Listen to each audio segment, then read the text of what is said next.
Welcome to Two Nobodies with the mic. And then you're saying, great job, 49ers! The five best players ever in the NBA, Kobe Bryant is not one of them. Probably, you can't say anywhere that he doesn't belong in the league. Give me that amount of money, and I'll do whatever you want me to do. Josh Allen will never make the playoffs again. The SEC is straight trash. This fool was a crumb bump. Oh, he was in one of those vests? Yeah.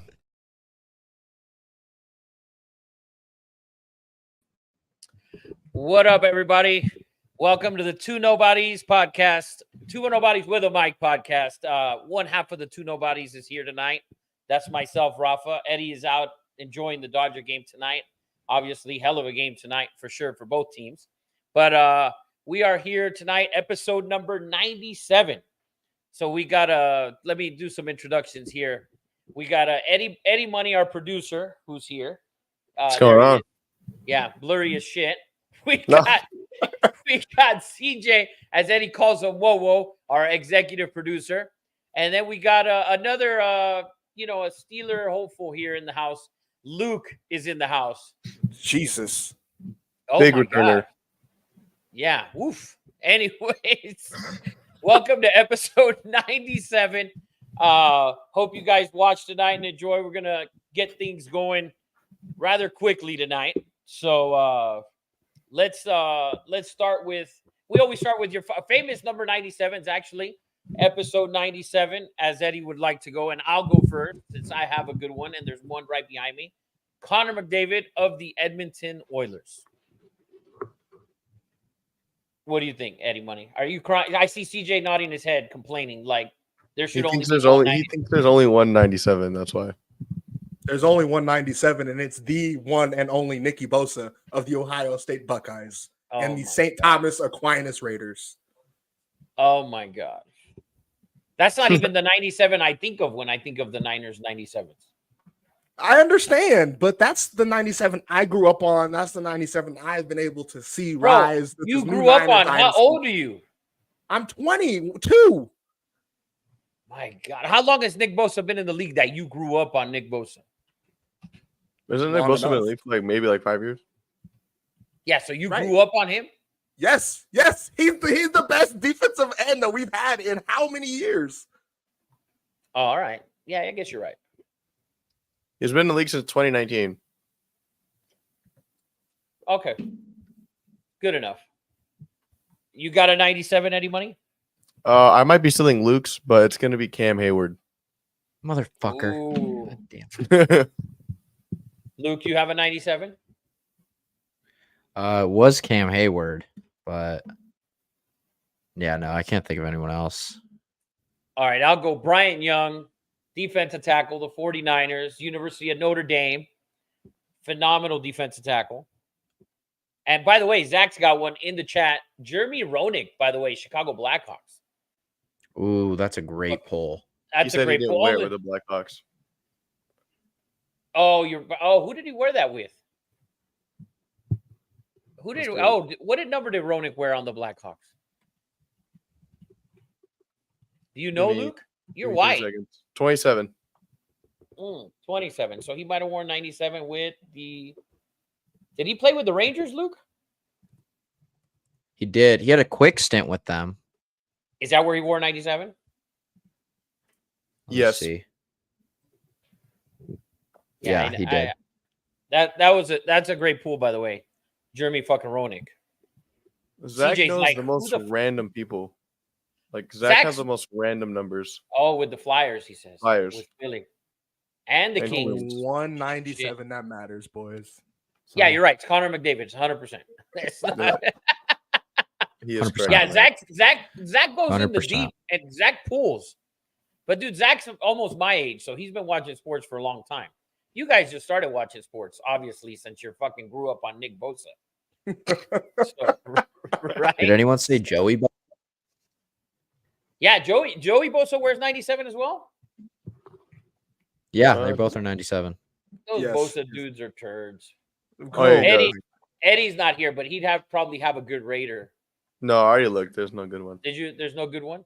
Oh, Or maybe Eddie from will his time. Eddie from Geno Atkins, defensive tackle. Oh, Atkins, that's a good one. Geno Atkins. Eddie would for sure have a Raider about- from like 91 or 92 Yeah. for sure. What number did Tim Yakabatuka wear? He was number 21 running back for Michigan, man. Bro, how do you cheer on fucking Michigan? You don't I just know who love Tim I just love Yakabatuka saying is. it because of the way you say it. You say it the best, Rafa. That's his name. That's I will- what his name is. I will continue to say this. Luke cannot be a Michigan fan when he attended Michigan State. I It's- agree. I Oof. agree. That's 100% a fact. No. 100% a fact. Do we have any more 97s out there? No. No more 97s? All right, let's jump right into it. Let's get into you're fired. And I know CJ's got a firing. I've got one. I've got a firing and a hiring. And then Luke, you have so we'll start. Which one of you guys wants to go first? Doesn't I'll matter go. to me. I'll take it. Yeah. Go ahead. One of you shoot it out there. Jesus Go ahead, Luke. Christ. Luke, you haven't been on in a while. You can go. You can take this. All right. I want to fire Shane Waldron with the /hire Jackson Smith and Jigba. So Waldron, the former offensive coordinator with the Seahawks last season. Jackson Smith and Jigba had this tweet right after that kind of flew under the radar that said, good luck with him. And people forget, Seattle has some weapons on offense. And now we look at how Caleb's doing with the Bears. And obviously pass protection is a nightmare, but there's no system offense to help Caleb, in my opinion. The running game sucks. They're trying to get 10-yard outs every single play. There's nothing easy over the middle. There's no check downs. Like, you need to help him as a rookie quarterback. Like we saw with Jaden Daniels on Monday, there's help for him. They're making the offense very simple for him. And obviously, Jaden off the script is very good. In my opinion, Jaden was the best quarterback in this draft class. But Shane Waldron needs to be held accountable. And then it falls back on Matt Eberflus. So I guess my firing in total is just that Bears coaching staff. It's It's disarray city. It's dysfunction junction over there. Yeah, the play calling's trash. They're not helping him out. Eddie said it last week where he said, you got to throw the ball. You got to get some screens going. You got to be able to run the ball. You got to get the ball out of his hand quick for him to get in rhythm. And on top of that, the fucking O-line is just terrible. Just like you said. And Eddie touched on it last week about it. So, great firing, though. Eddie Money, you want to shoot? Yeah, so I'm firing these Fox NFL power rankings. They got the Vikings at 11, but the Niners at 8 when they beat them. And they also, I feel like the Vikings are way too low at 11. That just doesn't make sense. And the Bengals are at 15, and they haven't won a damn game. Huh. The Bengals are at 18, huh? 15. I'll be damned. And they 0-3. Sorry ass. Fox consistently has like the worst power rankings for anything on theirs. The NFL one that they just put out today was pretty solid. This one's week 4. That's pretty fucking accurate, Luke. This is pretty Seems fucking accurate ass. to me. Now, we got to see if they're basing it off of Vegas's power rankings or what, because Vegas's power rankings, are completely different. They don't go based on, strength of schedule, cover, etc., all that. So Vegas is completely different. But yeah, that power ranking sounds like shit if the Vikings are ahead of the Niners. I mean, are behind the Niners. Yeah.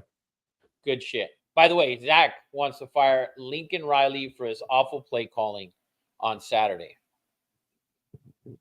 I wish I would have watched the entire game.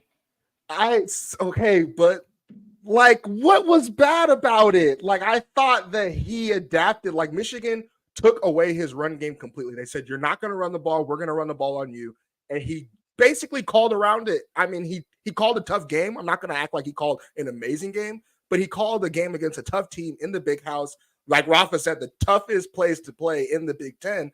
And I thought that with a new quarterback and a new entire team, he managed to still call through adversity and throw around that Michigan defense that played, I think, pretty well. So I don't disagree with it, but I'm gonna give Lincoln Riley a little bit more grace. I like the firing. Good shit, Zach. Good I shit. like the firing. Zach's my You said favorite. repetitive play calling. That's what he's saying is repetitive. So good shit, Zach. Good shit. What do you got, CJ? I'm going to fire the Florida football coaching staff. They fired Dan Mullen when he had an overall record of 34-15. And in his first 2 seasons, he was 21-5. And Bill Napier is just bad. That team is bad. The quarterback is bad. The defense is terrible. Even the swamp, like even when they're at home, is just no type of energy. They need to revamp. I would rehire Dan Mullen if I was Florida, because they fired a guy who was winning, didn't have a great season, 5-6 in his last season. But just because one coach has one bad season doesn't mean you get rid of him. Doesn't mean you start completely fresh with a Bill Napier that I thought was unproven. And yeah, I think they need to go back to Dan Mullen and give that guy another chance, because Florida is one of those teams in the SEC where, when they're good, the SEC is just better. It's better overall. It's a historical program, and they're just bad right now. So I'm firing Florida coaching staff. Well, firing the athletic director, yes, not the coaching staff. But yeah, I understand what you're saying. Yeah, I understand. I do have a question on that. I got a question. Real quick, I Luke, wanted to hear quick. what Rafa and CJ would say. Real quick, Luke. By the way, when CJ came up, Rick just got in the chat. It was like perfect because he had grandma cookies. What's up, Rick? I thought it was like literally cued in. Like, oh, Rick comes in, CJ comes in, we get a grandma joke right out the gate. It was fucking great. I thought it was going to be. It would have set us off right. That's what I was expecting. Sick. But what's going on, Rick? So what do you got, Luke? So the tinfoil hat, like the conspiracy theorist in me, a lot of people think that we're going to see a potential Urban Meyer reunion at Florida and then a Dion reunion at FSU this season. CJ being the college football guy, Rafa just also being a maniac. I just wanted to see what you guys thought about that. The Florida State thing, I've always thought that Dion would go back there. I just didn't think it was going to be this. That was always my thing. Like, that's why I didn't like Auburn offering them all that money, because for Auburn's a big time football program. right? With history there and everything. So he went to Colorado, which hasn't been great for 20 years. And he went there. It's easier to leave there. Thank God. And I think he did that, thank God he didn't go to Auburn. But I always thought him going to Auburn, getting Auburn back up to whatever, an 8-4, 9-3 program or whatever. And then he'd bounce and take his players like he did at Jackson State. I always thought Florida State was the end for him. And I still think it is. I just didn't think it was going to be this early. Eddie thought it was going to be this early because they've looked like shit and they've looked terrible. So Eddie did say, oh, he's going to be fucking out of there. He thinks they'd fire Norvell this year. He said it before they were 0-3, by the way. He's like, nah, he's going to be gone. And I didn't think Florida State was going to be 1-3. I thought they were going to be more on the 10-2 side. And then at 10-2, you can't fire him. That was my thought process. Right? But at 1-3, if they finish at 6-6, you have to take a deep look and fire Norvell. 5-7, I think he should be fired. Right? That's what I think. But Eddie is much more adamant, and Eddie fucking predicted it, I think, happened. And I think he knew. I think because he likes DJ so much, DJ told him, man, you know I ain't that good. You know I ain't that good, dog. So Eddie just threw it out there. Eddie ran with it. Eddie predicted it early. So I didn't think it was going to be this early. I did always think he would end up there. The Urban Meyer thing, I don't think so. Florida's on the decline. The problem with Florida is that I heard someone say, and I don't remember who it was, that they just think that they're they think they're upper echelon of the SEC, and that's not the case for a good while. So, like, you've been irrelevant now for a handful of years. So I don't think Urban Meyer's going to go there with really nothing. They don't have shit. And now you're competing with Miami, who's now top 10 program, and still, Alabama, Georgia, Texas, and so on. But what do you think, CJ? I agree. I've leaned more towards Eddie's line of thinking. I was with you. I was thinking that not necessarily that Florida State was going to be on the 10-2 side. I thought maybe more in the 8-9 range. But still, then, like you said, if they go 5-7, which they might not even get to that, you got to take a deep look and see if you want to get rid of Norvell. But then again, it's like, does Deion go there? If Colorado does end up going on to be successful this year, I don't know. I don't think so. If they win, let's say 8-9 games, I don't think Deion goes anywhere. But I don't know about that for Florida State. I don't know. I don't know if he goes anywhere. Because maybe if the chips align, there's nothing left for him to accomplish. There's nothing left for him to accomplish at Colorado if that happens. Well, if he wins 8 games and his kid's leaving in the draft, Travis Hunter's leaving in the draft, like he can, this will be the easiest time for him to move to Florida State because he's not bringing his kid with him. So it'll be a lot easier for him to just get up and go, I think. It'll be a lot easier. I just don't know if he does it. I personally don't know if he just packs it up. Oh, 100%. I think he would do it. I think if Florida State call him today, I don't think he fucking shows up. He'd take a discount. Well, he's going to be in Florida this weekend. I think he just drive right up the fucking road. He's like, see y'all later. red shirt the kid before the game even starts. Fuck it, you waiting another year. We're playing in Florida State. Like, that's how close I think Deion is to being out. Wow. At Colorado. As Eddie says, Eddie thought he might not even finish the season. Now I'm more. I said now at the beginning of my statement. I said I'm more of that line of thinking. If they go 5-7 and Norvell leaves, then like it could. I just don't know if Deion does it. That's where I'm more kind of teetering. I don't know if Deion packs up and just leaves Colorado. Zach said that Sanders' stock and reputation has fallen. FSU shouldn't waste their time. Hey, listen, I agree, but at the end of the day, it's fucking Deion, right? Yeah. And you're Florida State, and you're coming off. Last year was you had a phenomenal quarterback, right? So you had a great quarterback last year, great college quarterback, anyways. From what we've seen, so from what we saw, he was phenomenal, and you had a great year. You were undefeated, and then you got your ass whooped in the bowl game because the guys thought they should have been in the playoffs. Did they really show up to play? No. How many guys missed a game? A ton as well. So the thing is, for them to have Deion, you're going to get all of that. And it's the ACC. When we look at the end of the day, how good is the ACC? I don't even think it's as good as the Big 12 at this point. If we're really looking outside of Miami, Clemson's playing well the last 2 games. But other than that, it'd be perfect for Dion to go there. I don't like Dion as a head coach. I don't like Dion as a head. My perfect team would be Dion to recruit, Lincoln Riley to call fucking plays, and get me somebody else to coach the fucking team. Like, there you go. That would be the perfect team for me. But I think it would be a good move for Florida State at this point, if the season were to, end in the way it's going for them. The perfect time.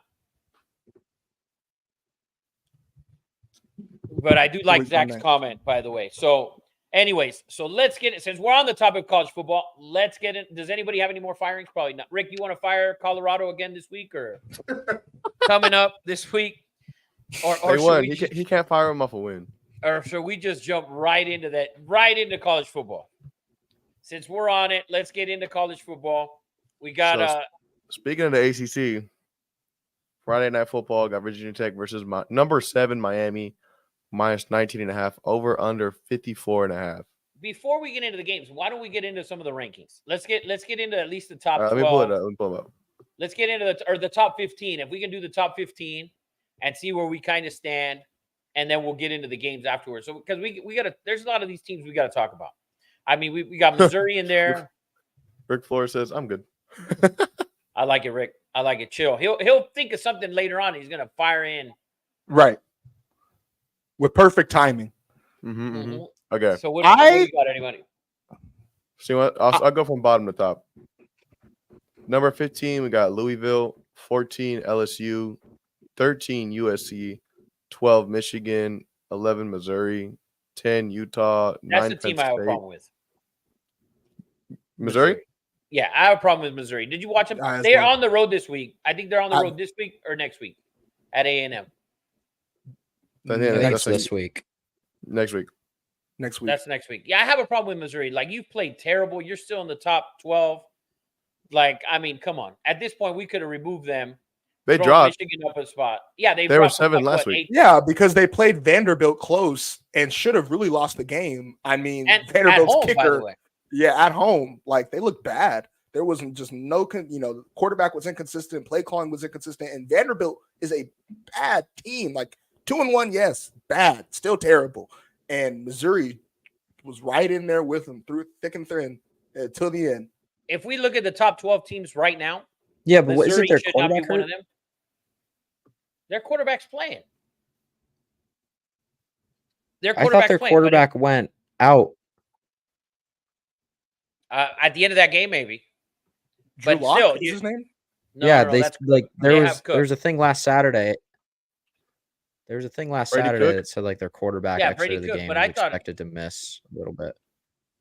Oh, good for them. I mean, so good for us. Actually, we can get them out of the fucking top 12. Because if we look at the rankings right now, there's no way in hell that team is one of the 12 best teams in the league in football. Like, They you said can move Michigan to 11 and USC to 12.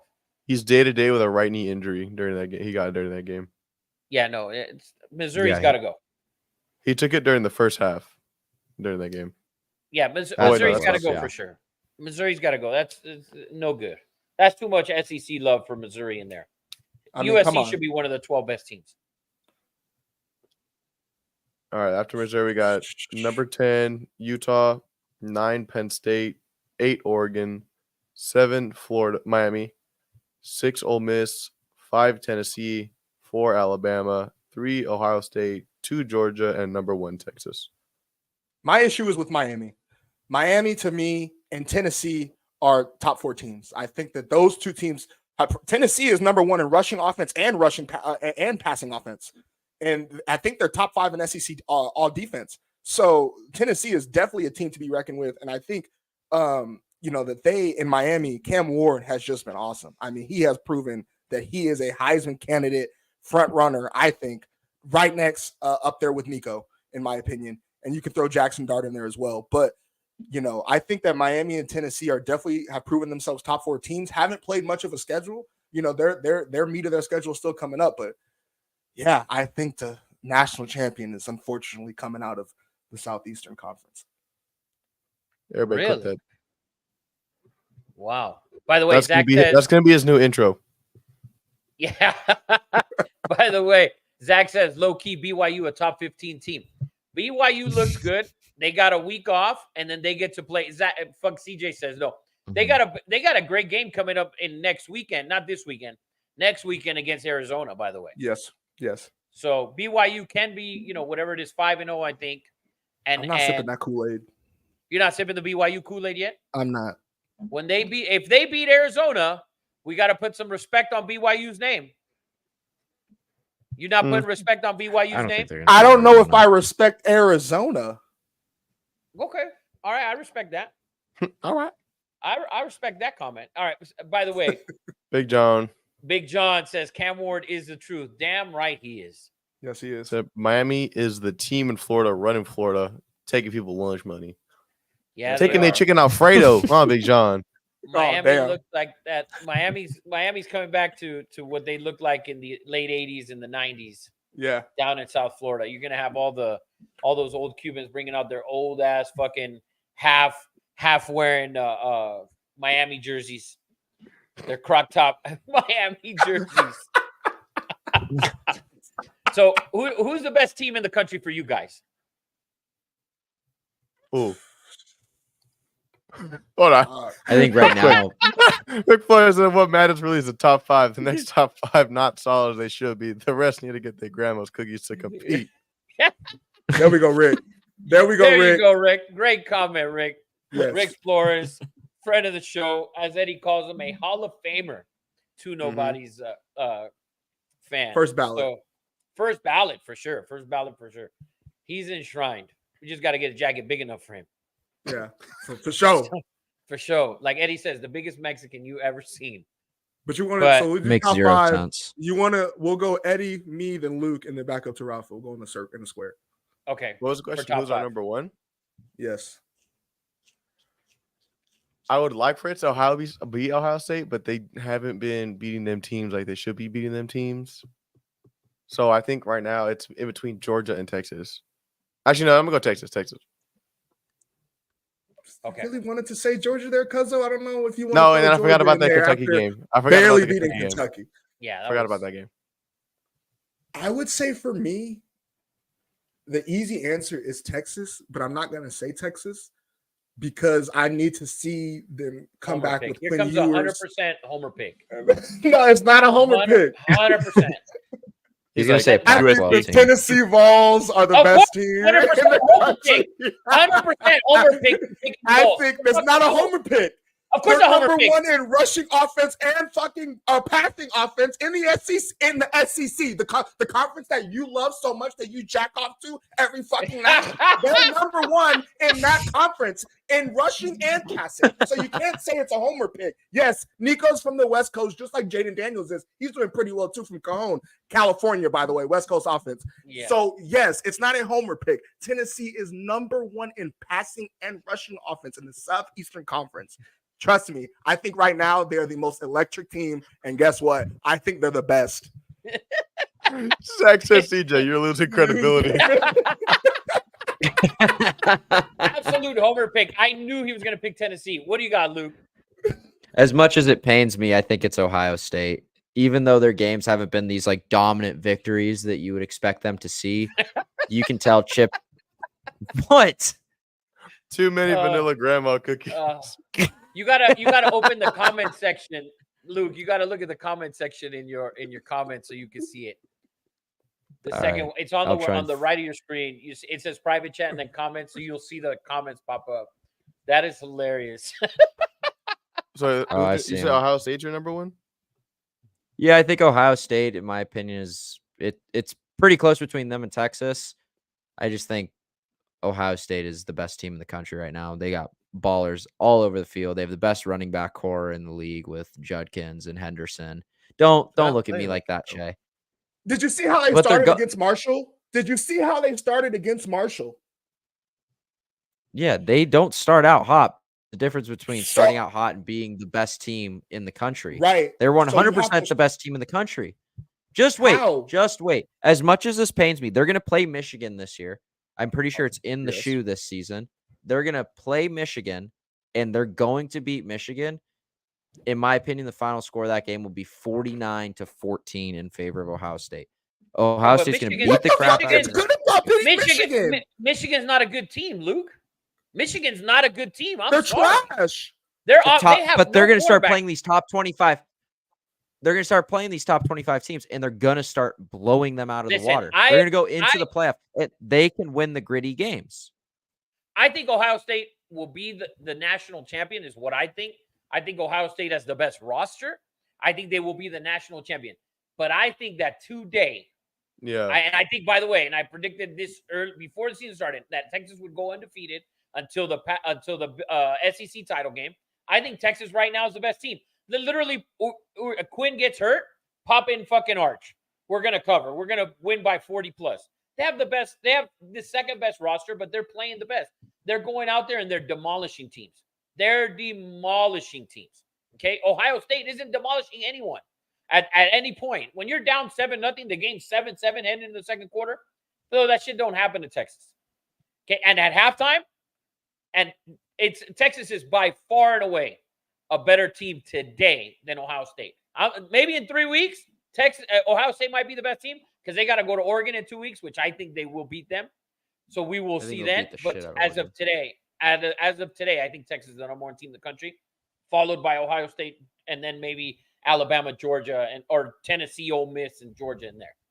If Ohio State goes to Oregon and goes In 2 weeks. to Or 3 and weeks. goes to Penn State 2 weeks after that, if they start how they did against either one of those teams away, they might get upset.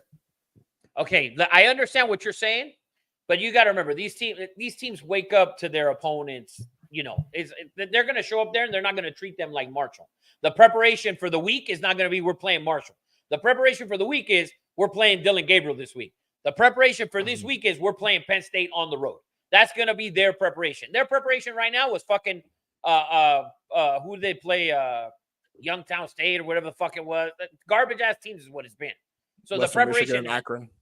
Exactly. The preparation the focus has not been there complete from everyone. Wait till let's see how they do with Oregon. If they come out and struggle, Oregon will beat them. We know that. Okay. Well, Oregon hasn't played great with the exception of the last game. They had an off week. They were off last week. Let's see how they do this week. They'll probably continue to roll. But I think if Ohio State beats Oregon, I will then at that point put them as the best team. By the way, I love this comment by Zach, by the way. Also said Texas. This Zach comment by said- Zach is a phenomenal fucking comment. Nico hasn't been impressive. Passed over 200 once, and that was last 211 yards. Tennessee is not telling him to win games. That's a fact. That's a fact. Yeah. He's still a young player. Listen, for all the shit that you talking about and putting him on the Heisman, the man hasn't thrown for more than 211 yards. He's only on the Heisman watch because they're 4-0. But in reality, when we look at the guys playing the game, we know Cam Ward is light years above that man. It's not. I agree. He's not even. I in the agree with fucking you. Room I with agree. Cam I just Ward. said that. I said Cam Ward was the Heisman front runner just a few moments ago. If you didn't notice that. No, I heard you. But when you're putting him in the same group, like when Quinn comes back, he will be better than he's better than Nico as well. There's a handful of dudes that are better than Nico. Like he's 100%. played well, but like Zach says, he's thrown for 211 yards, man. So wait Look- until they play the big boys.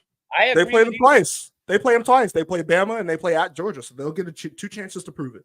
Oh, and I that do love Georgia that there's game, no divisions in college football anymore because Yes. there's a reality now where I was listening to it on another show recently. The reality that in the Big Ten we could potentially get obviously Michigan's got to change it around, but Michigan, Ohio State 3 weeks in a row where it would be their regular season game because that's how they end. If they're both in the title game, and then they No. could both potentially play in the first round of the playoff, and then you play in the SEC, you could have potential for 3 times. You have like an Alabama, Georgia, Tennessee, Georgia, it makes it so fun where we're looking at football now in almost in a sense of like a series, like what I'm saying, like where you're seeing this best of 3, best of 2. It just makes it so fun. And it increases the chances of an upset where you could see like a Tennessee, if they go on and play a Georgia twice in a row. Like now they have game film on Georgia, and yes, Georgia would have film on them, but Josh Heupel can scheme the offense a different way. He can get with his defense and be like, hey, we're going to go throw the book away. We're going to go and run it this way. It allows for a much larger sense, in my opinion, of upset, of less parity you're going to see now. No, I actually I never thought of it that way, but in reality, yeah, you could get Texas, Georgia 3 times. You could get Ohio State, Penn State 3 times. You could get Ohio State, Oregon, and so on and so on. Yeah, you're right. By the way, Rick says Zach did also say LSU was going to beat UCLA by 100. So, and he says I did, and that's one of my arguments about the overrated SEC. I love it. I love it. I'm not an LSU fan. I cannot fucking stand them. I think this team is trash this year. They're still somehow ranked at number 16. Get Hopefully Brian Kelly out, dude. He's so fucking overrated. I cannot stand Brian Kelly. I can't stand He doesn't Brian belong Kelly. in the SEC. No, he doesn't. No, he does not.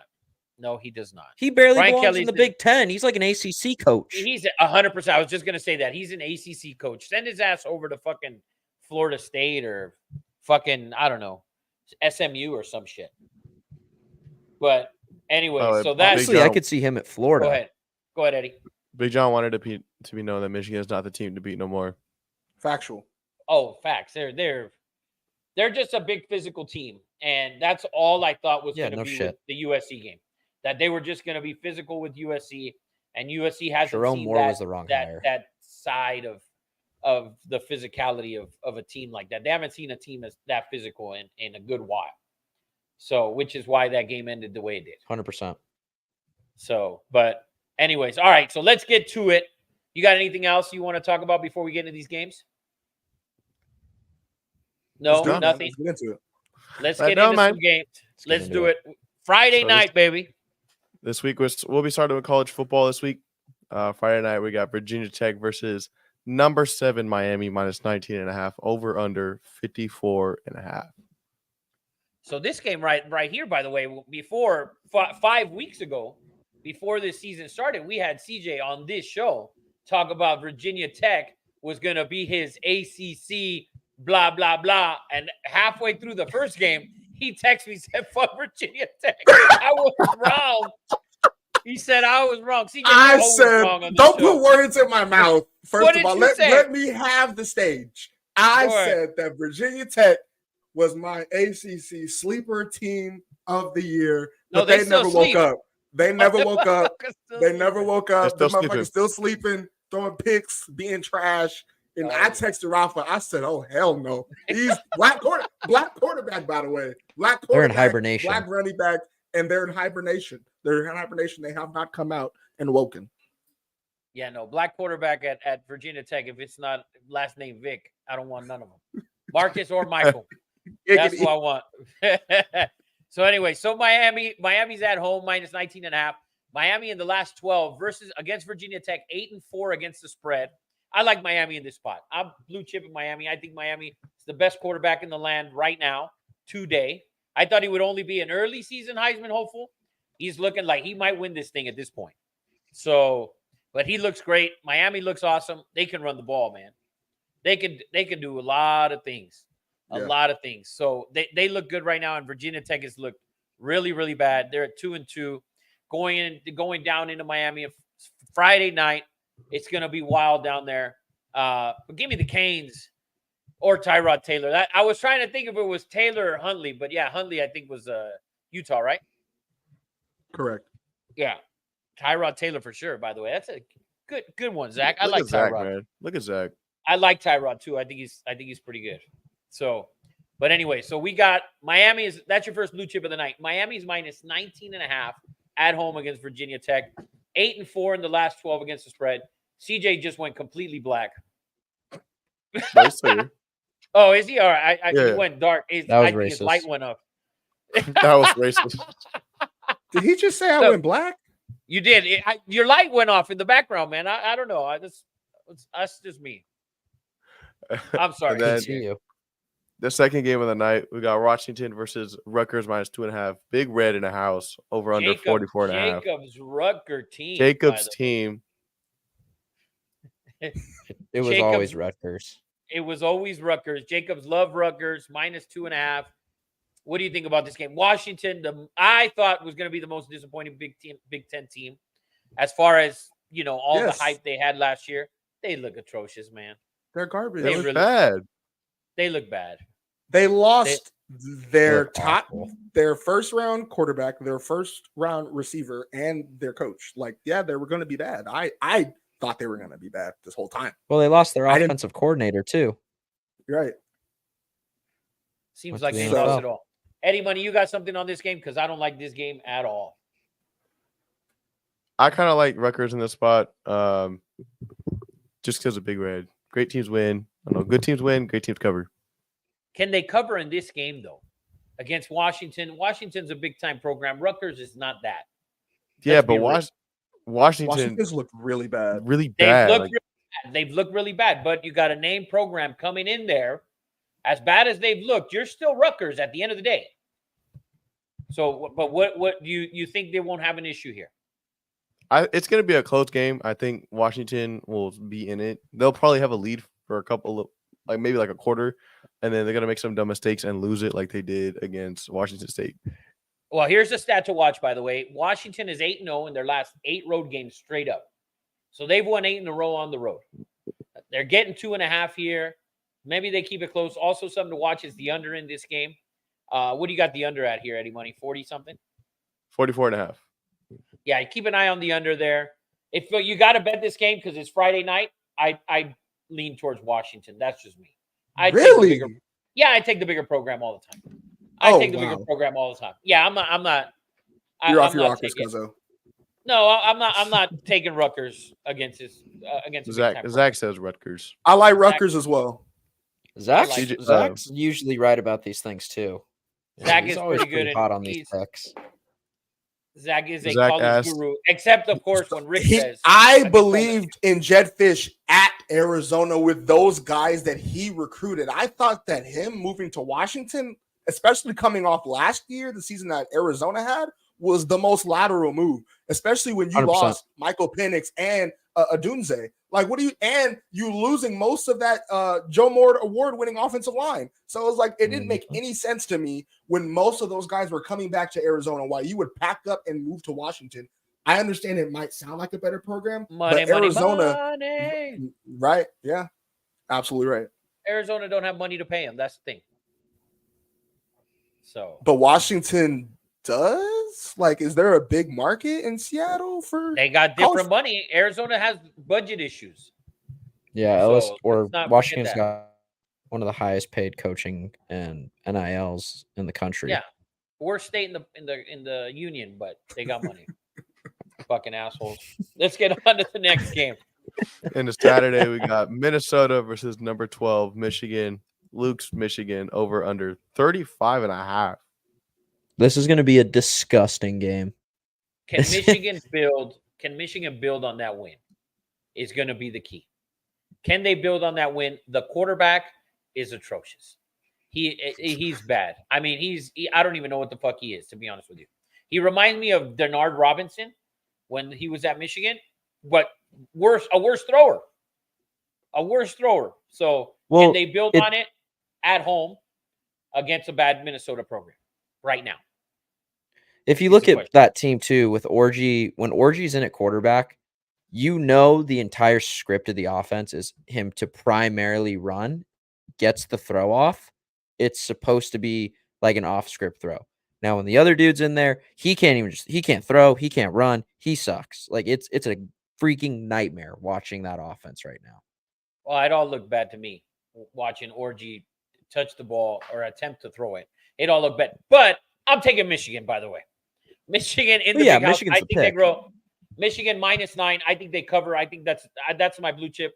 I'm taking Michigan. That defense looked really, really good against SC, and SC's got all the talent. They got a ton of talent, and they don't have the Minnesota doesn't have that talent.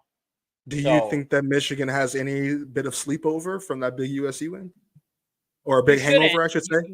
You shouldn't have it in this because you need to build, and you're right at the cusp of that playoff spot. Louisville's at 15. Louisville can really win their next 2 or 3 games. You have Clemson coming in from the outside looking in as well. They're like at 17. You need this. You cannot lose games that you should be winning, especially at home against a program like this. So, if Michigan was playing Illinois or maybe even Indiana, or I think that would be a closer game than maybe against Minnesota, but you have to win this game. And I think Michigan's a big enough program. They're a huge program, obviously, and the players that are still there are good enough to understand we need to win this game. This is not, this is not Rutgers going and beating, USC, and then the next week they're going to lose by 40. This ain't that shit. So I think Michigan will not have an issue this weekend. I think that defense holds Minnesota to 6 points. 17-6, Michigan. Damn. I'd also like to add that Michigan is 8-2 against the spread in the last 10 against Minnesota. Yeah, and they're at home. I mean, I think it's a perfect spot for Michigan here. I think it's for them to get some. They ran the ball for 260 plus yards, 270 yards against USC. Very dominant, and I think they're going to do much of the same this weekend. They're also 8-2 to the over in the last 10 games of the series. And this one's only 35.5. So Michigan might, but I don't think so. I think them don't put up more than 20. Oh, I wouldn't bet that, but I do like them against the spread. Yeah, I like Michigan. I like Michigan here minus the 9 at home against Minnesota. And like anybody just said, 8-2 in the last 10. Zach says under. Zach likes the under. That's a good pick. I don't think Minnesota scores more than 6 and Michigan not more than 20. But we'll be damned. If Minnesota tries to get cute and starts turning the ball over, be careful. That over might run up on you real quick there at the end. Mm-hmm. So what else? Michigan's another blue chip. So that's our second blue chip of the night. Coming up, we got Kentucky versus number 6 Ole Miss, the team that knows how to cover. Minus 17.5, over under 53. Dude, we got to keep taking Ole Miss. They're undefeated against the spread to start the season. You can't until they can't. You got to keep taking it. You got to keep taking it. You got to keep taking it. And by the way, we didn't mention Jackson Dart for the Heisman as well. He's number 2 on the Heisman Watch right now. CJ. I did. What are you talking about? I did. I didn't hear you. You were up. Oh yes, of course. You just muted out when I said the relevant stuff in your head, huh? Give me Ole Miss minus 17.5 at home against Kentucky, baby. We're gonna ride Ole Miss until they can ride no more. Ole Miss undefeated against the spread to open the season. Lane Kiffin's doing a hell of a job, and they should be a top 5 team in the country by next week. Next up, we got number 20 Oklahoma State versus number 23 Kansas State. Kansas State minus 5. Garbage. Over on this is not garbage. This is that garbage. over is too high for me, or that the total. This is a Big 12. What do you got on this, Eddie Money? Because this for me is straight trash. Zach, you got anything on this ugly ass game? You're a hater. Can I mention something? I want to mention something. Rafa has a hating heart because he is sitting here and hates on the game, the amazing game of college football every week, saying, oh, it's trash. Oh, it's trash. There's no good games. You are looking at, man, we just pulled it up. 2 ranked teams, and you're talking about trash. Relax. Yes, straight trash. Oh, straight trash. Gosh. Oklahoma State was at home against a backup quarterback who we saw do jack shit against Baylor. Jack shit when he got in that game against Baylor. He didn't score a goddamn point. This man goes on the road and beats Oklahoma State. Are you kidding me? By this the way, is Zach, the story that you're missing. That both of these teams are coming off of losses and are trying to get back in that playoff conversation after coming off those losses. That's the story that you're missing in this game that you're hating on. Stop being a hater. Hating on fucking Kansas State scored 9 points at BYU. BYU is undefeated. You were just BYU top 15. You were just talking about them earlier. Of course, because they beat Kansas State. They scored 9 points though. 9 points. Because BYU might be good. We don't know yet. Might be good. They might be good. We're gonna wait.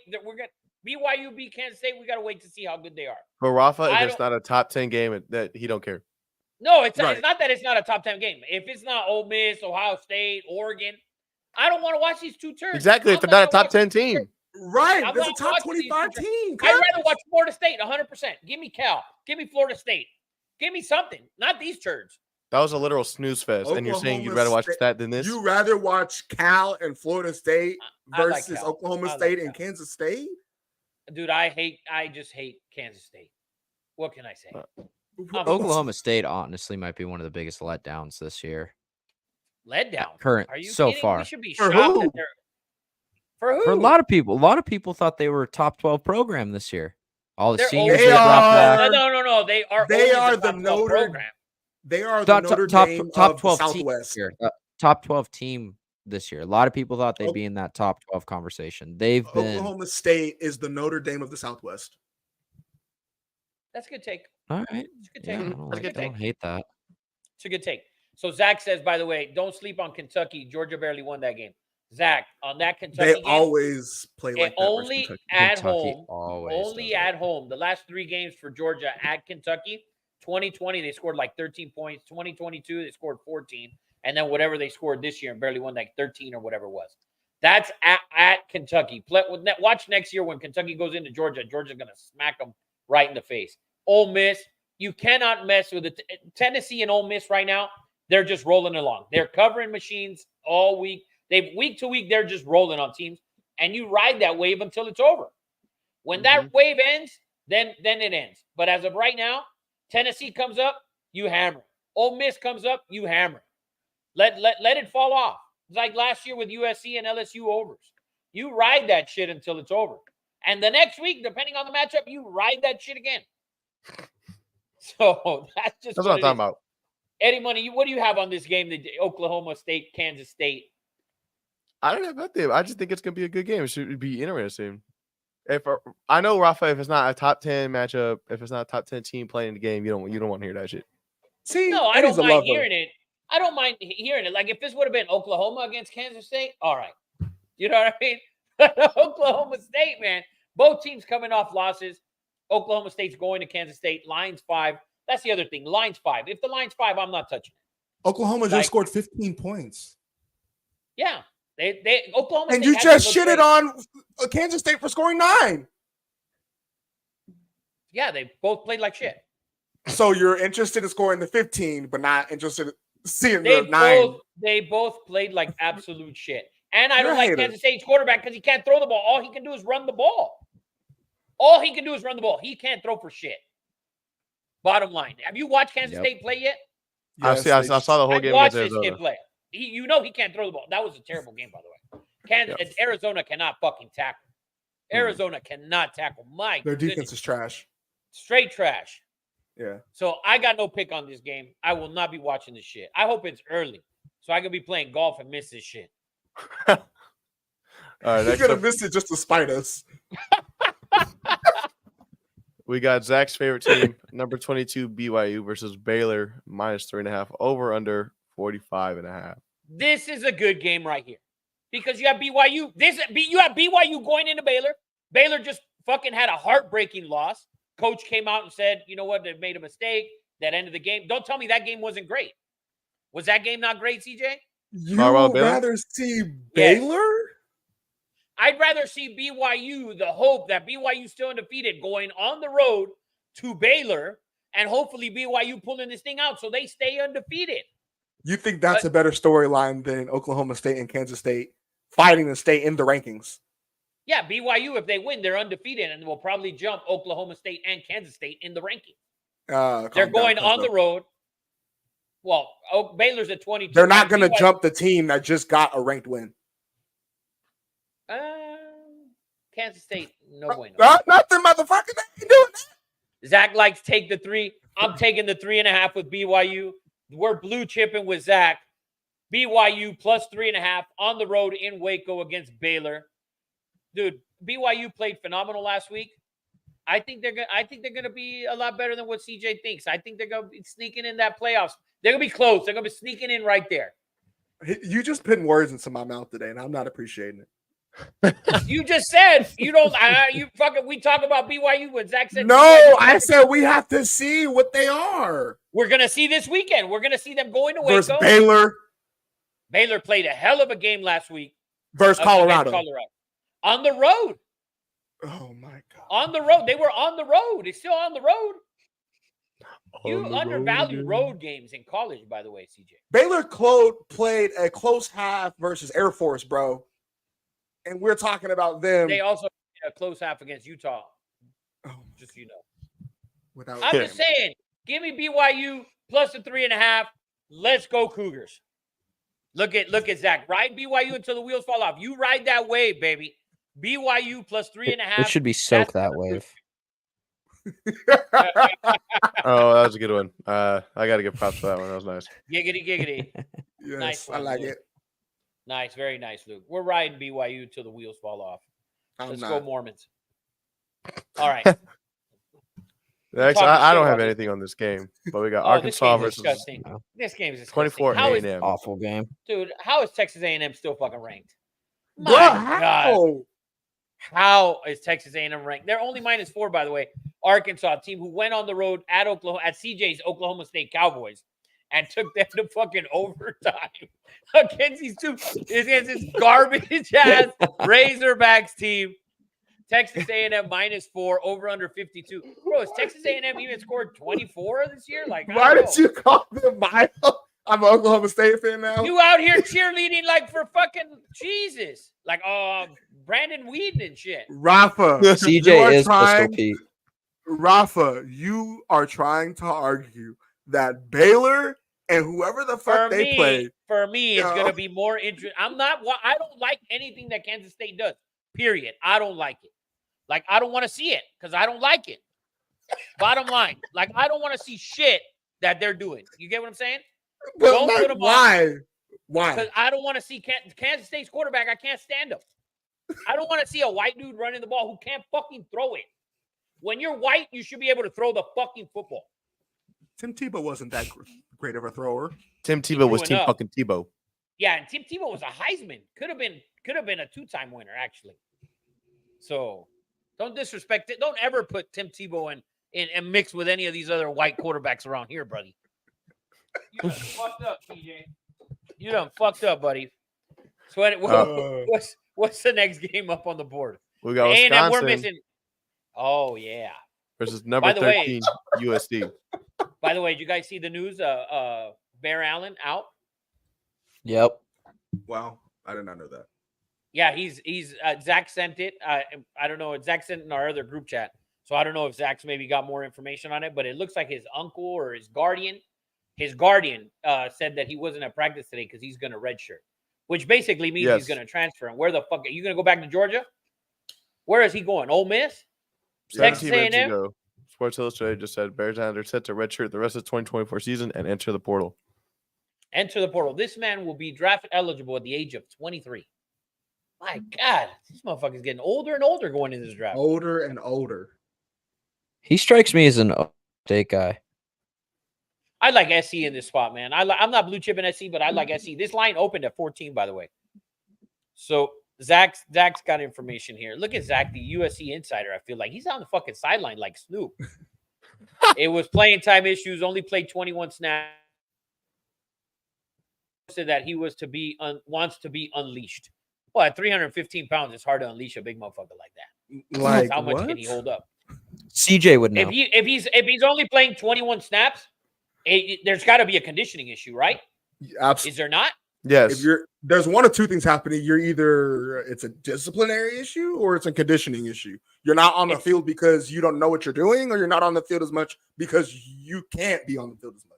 Physically. Yeah, because it's not that he's probably one of the best players on that defense. Right. Let's be real. They don't have any big boys that we can really see. This game right here, USC -16. I like USC in this spot. I don't like Wisconsin at all. I think they're bottom tier Big Ten. Really? You saw what Alabama did to those guys. Are you kidding? Yeah. Like, Van Dyke's out for the season, who came over from Miami, and he's out for the season. I mean, what do they have? Now, if they're going to be physical like Michigan and be able to run the ball, I just don't think they have enough on defense. And on offense, can they move? They'll be able to move. How much can they move the chains, right? I'd keep an eye on the under in this game at 51. I'd keep an eye at and see what it closes at. I'd lean more towards the under 51 than to actually pick again. I think USC wins this game. I don't think Wisconsin is going to put up very many points with that offense. I actually like Wisconsin. Whatever their first half spread is, I would probably like them to cover it. I think they're going to be real close, within 3 points, maybe within a touchdown at the 16, half. That first half's probably going to be 8.5 for 9. I like them to cover that. Give me 1 second. Let's have Eddie Money look up that first half line. CJ, Yeah. what do you think? Zach, you have any comment on this game? What do you think? It's I- plus 7.5. Yeah, no, I like Wisconsin to cover the first half. I think USC is gonna have to adjust to this Big Ten, and I think it's gonna take them probably the entirety of the regular season to adjust. Going into that, that Big Ten title game potentially, and into the playoff.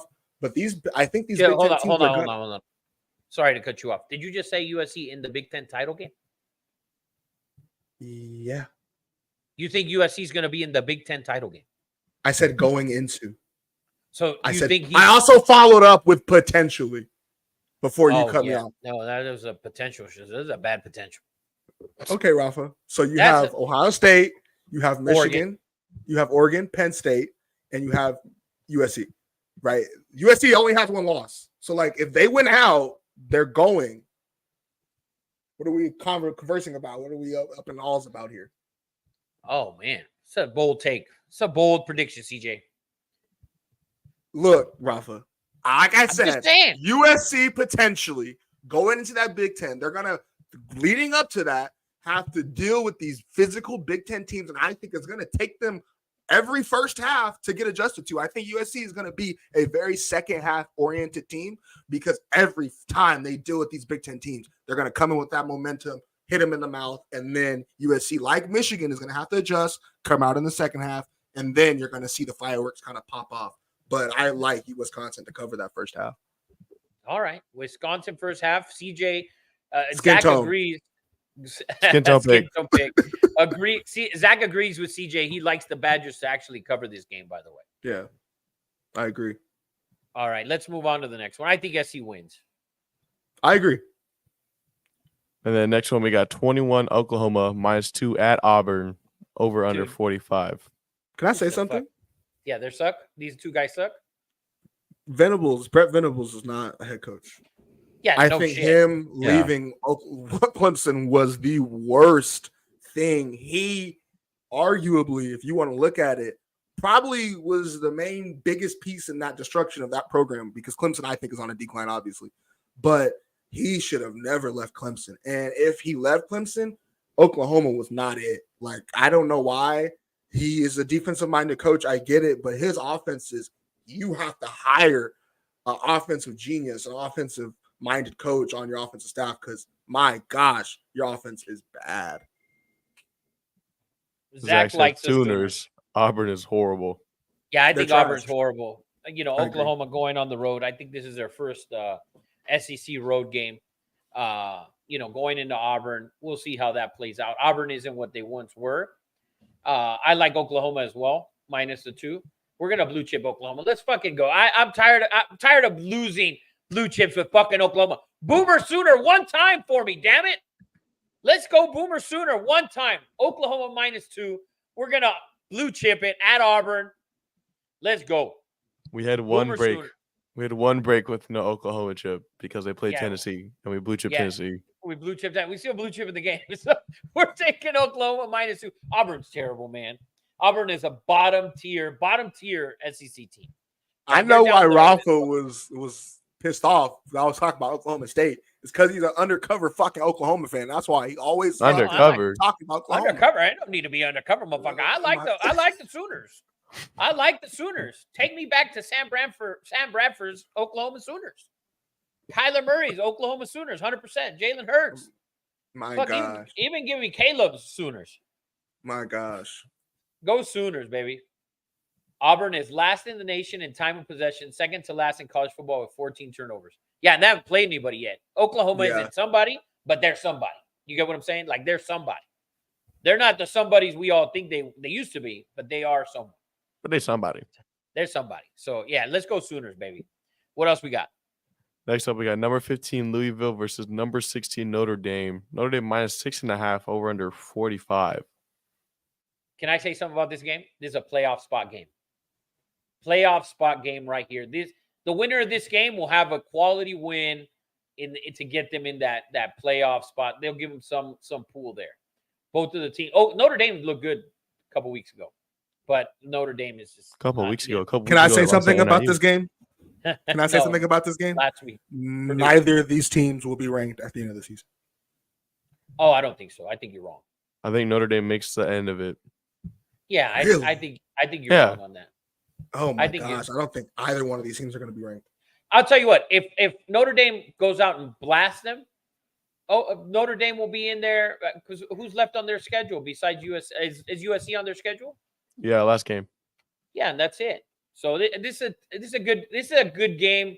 This is a good game placement game for a playoff push for either team, I think. So I think it should be a dandy. Give me Notre Dame. I'm picking Notre Dame. I'm not blue chipping Notre Dame. I think they can win the game. Yeah, They're at Notre home. Dame doesn't have any other ring games besides USC. But Oh, and they see, play there's some Florida State as sleepers in well, there. Braxton. Army what do you is got? very good this year. Army is Here we go. don't sleep Here on we Army. go. Army Here we is go with the armed very forces good. shit. Here we go with the armed forces bullshit. Stanford is also quality team. That is a sleeper. Oh yeah, no, they quality. talking- all right. Here I'm we go with talking- the bullshit. I'm talking about these sleep teams that you can slip up on, like Notre Dame. We know every year is known up to choke at least one of them. Choke one of them off. Already NIU, Hey, they already did. They already choked one. right? But they can choke you. And Notre Dame is obviously capable of choking off a few. Like they've done it multiple years where they've choked off 3 or 4. So it's not far out to say that they should watch out for Stanford or watch out for Army or watch out for Florida State or watch out. They're going. USC's obviously a game like they can slip up and beat Notre Dame any one of those games. No, you're right. You're right. I don't think it's going to happen this year, though. Let's go Irish, baby. Let's go Irish. We're going to ride it for this week. I like Notre Dame. I like Notre Dame to win this game. Although if Louisville wins this game, I'm not blue chipping Notre Dame. I just think they win there at home. If Louisville wins this game, I think it's a huge game for them as well because they'll have Clemson and Miami on that schedule. Hey, and they got Florida State. Watch out. And they got Florida State. Be careful. Be careful. Yeah, bet the Dangerous. under. Next up, we got Mississippi State versus number 1 team in the land, Texas minus 38.5, over under 62.5. Mississippi State has to be one of the 2 worst teams in the SEC, right? We said it. We said it preseason. Yeah, we said it from preseason. They were going to be Yeah. atrocious. Texas has been phenomenal. 38.5. Are they still undefeated against the spread, Eddie Money? Yes. We're going to take Texas. We're going to blue chip Texas minus 38.5. We will take teams that are undefeated against the spread with these big ass lines. We're going to take Texas in the spot. Blue chip, Archie, Quinn. It don't matter who the quarterback is. That roster is phenomenal. I like You it. got something to I like say? it a You got lot. something to say on this, Luke? Texas fan over there? Texas hater? I think Texas beats the crap out of Mississippi State this game. I like it. Let's go Texas minus 38.5, baby. What else? we And got? Vegas doesn't care who's in at quarterback because when Archie got named starter, it didn't move a point on the spread. Yeah, it didn't move. They're both very, very good. I would argue that I would argue that a lot of people in that Texas fan base, actually most people in that Texas fan base, are actually happy that Archie is playing this early. They want Archie. You look at No, anything they regarding want Texas, Archie, but everyone wants Arch. They want Arch, but don't discredit Quinn at all. Like at all. I think he's If I'm Quinn, though, I'm running my ass back to that. You on don't the need no field. backup. Dr. Pepper. Dr. Pepper commercial. Great commercial, by the way. Yeah, give me Texas blue chip minus 38.5. Let's see them rolling, baby. Next up, we got number 3 Ohio State minus 24 at Michigan State over under 48. This is Luke's best team in the land, according to him. Ohio State 8-0 in the last 8 against Michigan State against the spread. Michigan State hasn't looked all that bad. I thought they were going to be a lot worse than what they are. That new coach isn't doing a bad job over there. Yeah, he's staying out of the media after all that Mel Tucker bullshit. Yeah. What a clown. So what do you I like Ohio State minus the 24. I like do Michigan too. State to cover the 24. I think this is actually going to be a lot tougher game. I don't think Ohio State is, again, I think they're going to be a second half team. I don't think they start very well. Obviously, that Marshall game I'm going to stick on until they show me something different, but they start like bullshit. Like it's just bad. Even the play calling is just very conservative. Like they don't come out like Tennessee or Ole Miss with the fireworks. Like unleash. But Unleash unleash the dragons. Let them Right. go. Let them loose. Like when you're coming out against a team like Marshall, against a team like Michigan State that you're favored by 24, you got to go out and just throw the bombs. Like, and it should just be a tsunami of just 40-yard, 30-yard plays. Back to back to back. so you're getting into the third and fourth quarter, you're putting in your second string and your third string guys. You should not be having your first string guys in there in the fourth quarter versus Marshall or even a Michigan State. Right. You're right. Well, I still like Ohio State in the spot. Ohio State in the last 10 is 8-2 against the spread and 9-1 straight up. They're also 7-3 to the under in the last 10 of this matchup. Let's take Eddie Money. Let's blue chip Ohio State -24. Let's shut CJ's pie hole, and let's go Buckeyes. They're gonna roll them. They need a big game, man. They need a big victory, against a decent opponent. Michigan State isn't all that, but they haven't been terrible. Not as bad as we thought they were. So let's see it. Let's have Ohio State roll, baby.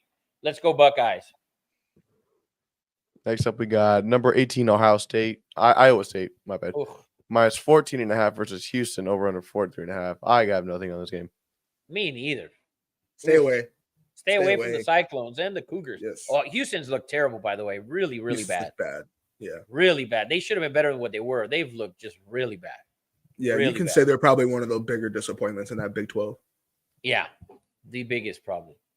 And What then else we we got CJ's alleged sleeper team, Stanford versus number 17. Oh, two. I got two of my sleepers. I got an up and coming. 21.5. Up and This is you know this is CJ's game of the week right here. I swear. right. This is my game. No, fuck that. The other one, the Kansas State versus Oklahoma State. I'm riding that.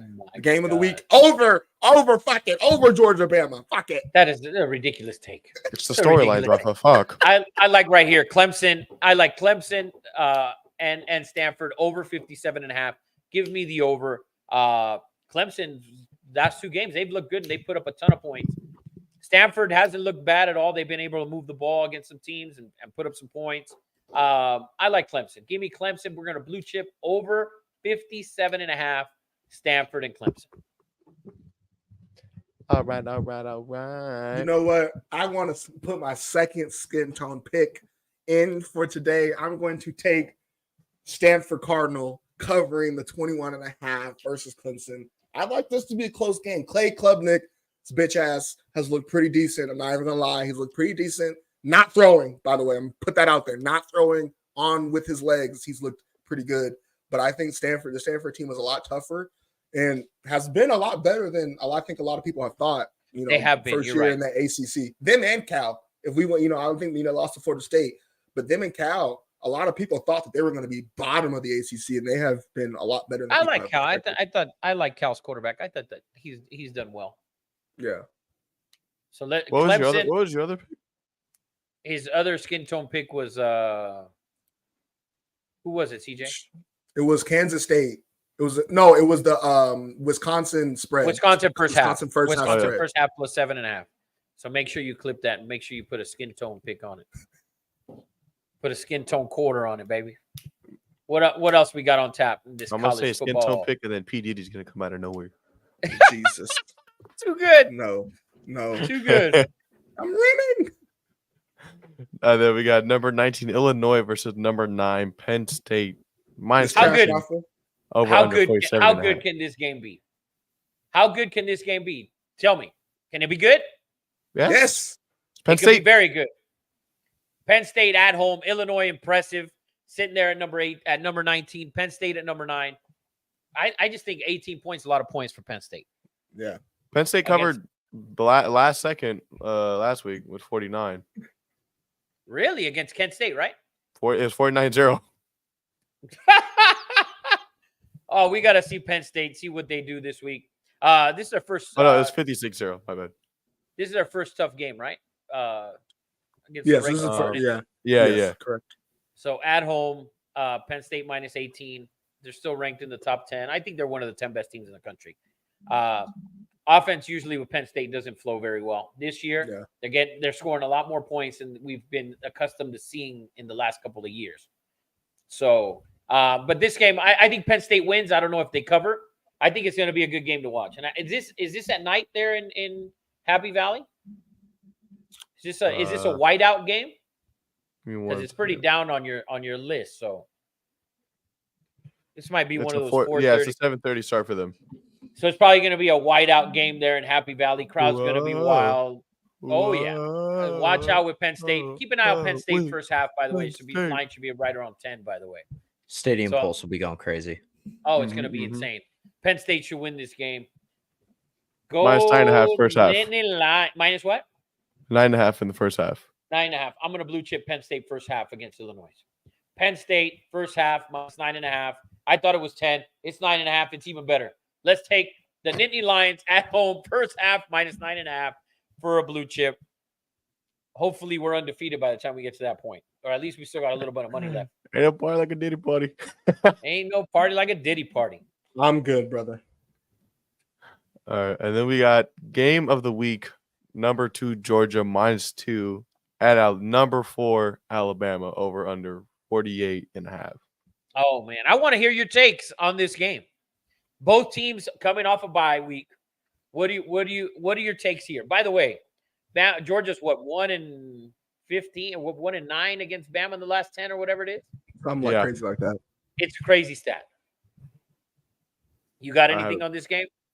Because CJ, it's an SEC matchup of matchups. This is the matchup. Texas has now entered the picture, so this is not the matchup, but this is one of them. This is the matchup right now. Not to me. To me, the matchup would be Texas and Bama, because Georgia has just that Kentucky game I will not forgive. That is an unforgivable. But I'm interested to see how Kirby calls this game now that Nick Saban's out of the picture, because he has called really conservative games in the past when he has played Nick Saban, and it has cost him, especially in that game we can remember with Bryce Young where he just absolutely torched them.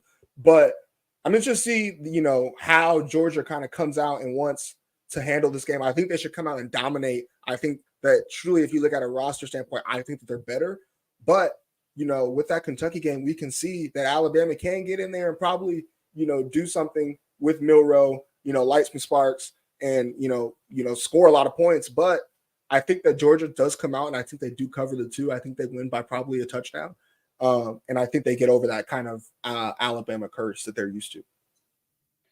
I like that. But we can't keep going back to this Kentucky with the Georgia bullshit, because it's happened for 3 of the last 5 years. On the road in Kentucky, we're not going to keep repeating the same shit. So stop holding that game against them. I will. Seriously. What you should be holding against them is that Kirby can't beat fucking Alabama. Obviously, it was with Nick Saban. I did. There. I said that. Alabama at home. I think Alabama wins this game. Give me Bama plus the 2. Zach thinks Bama's going. We're taking Bama. Roll Tide, baby, at home. Zach said Bama, and also Ralphie said Roll Tide. Roll Tide. Now, CJ, anybody, what do you think?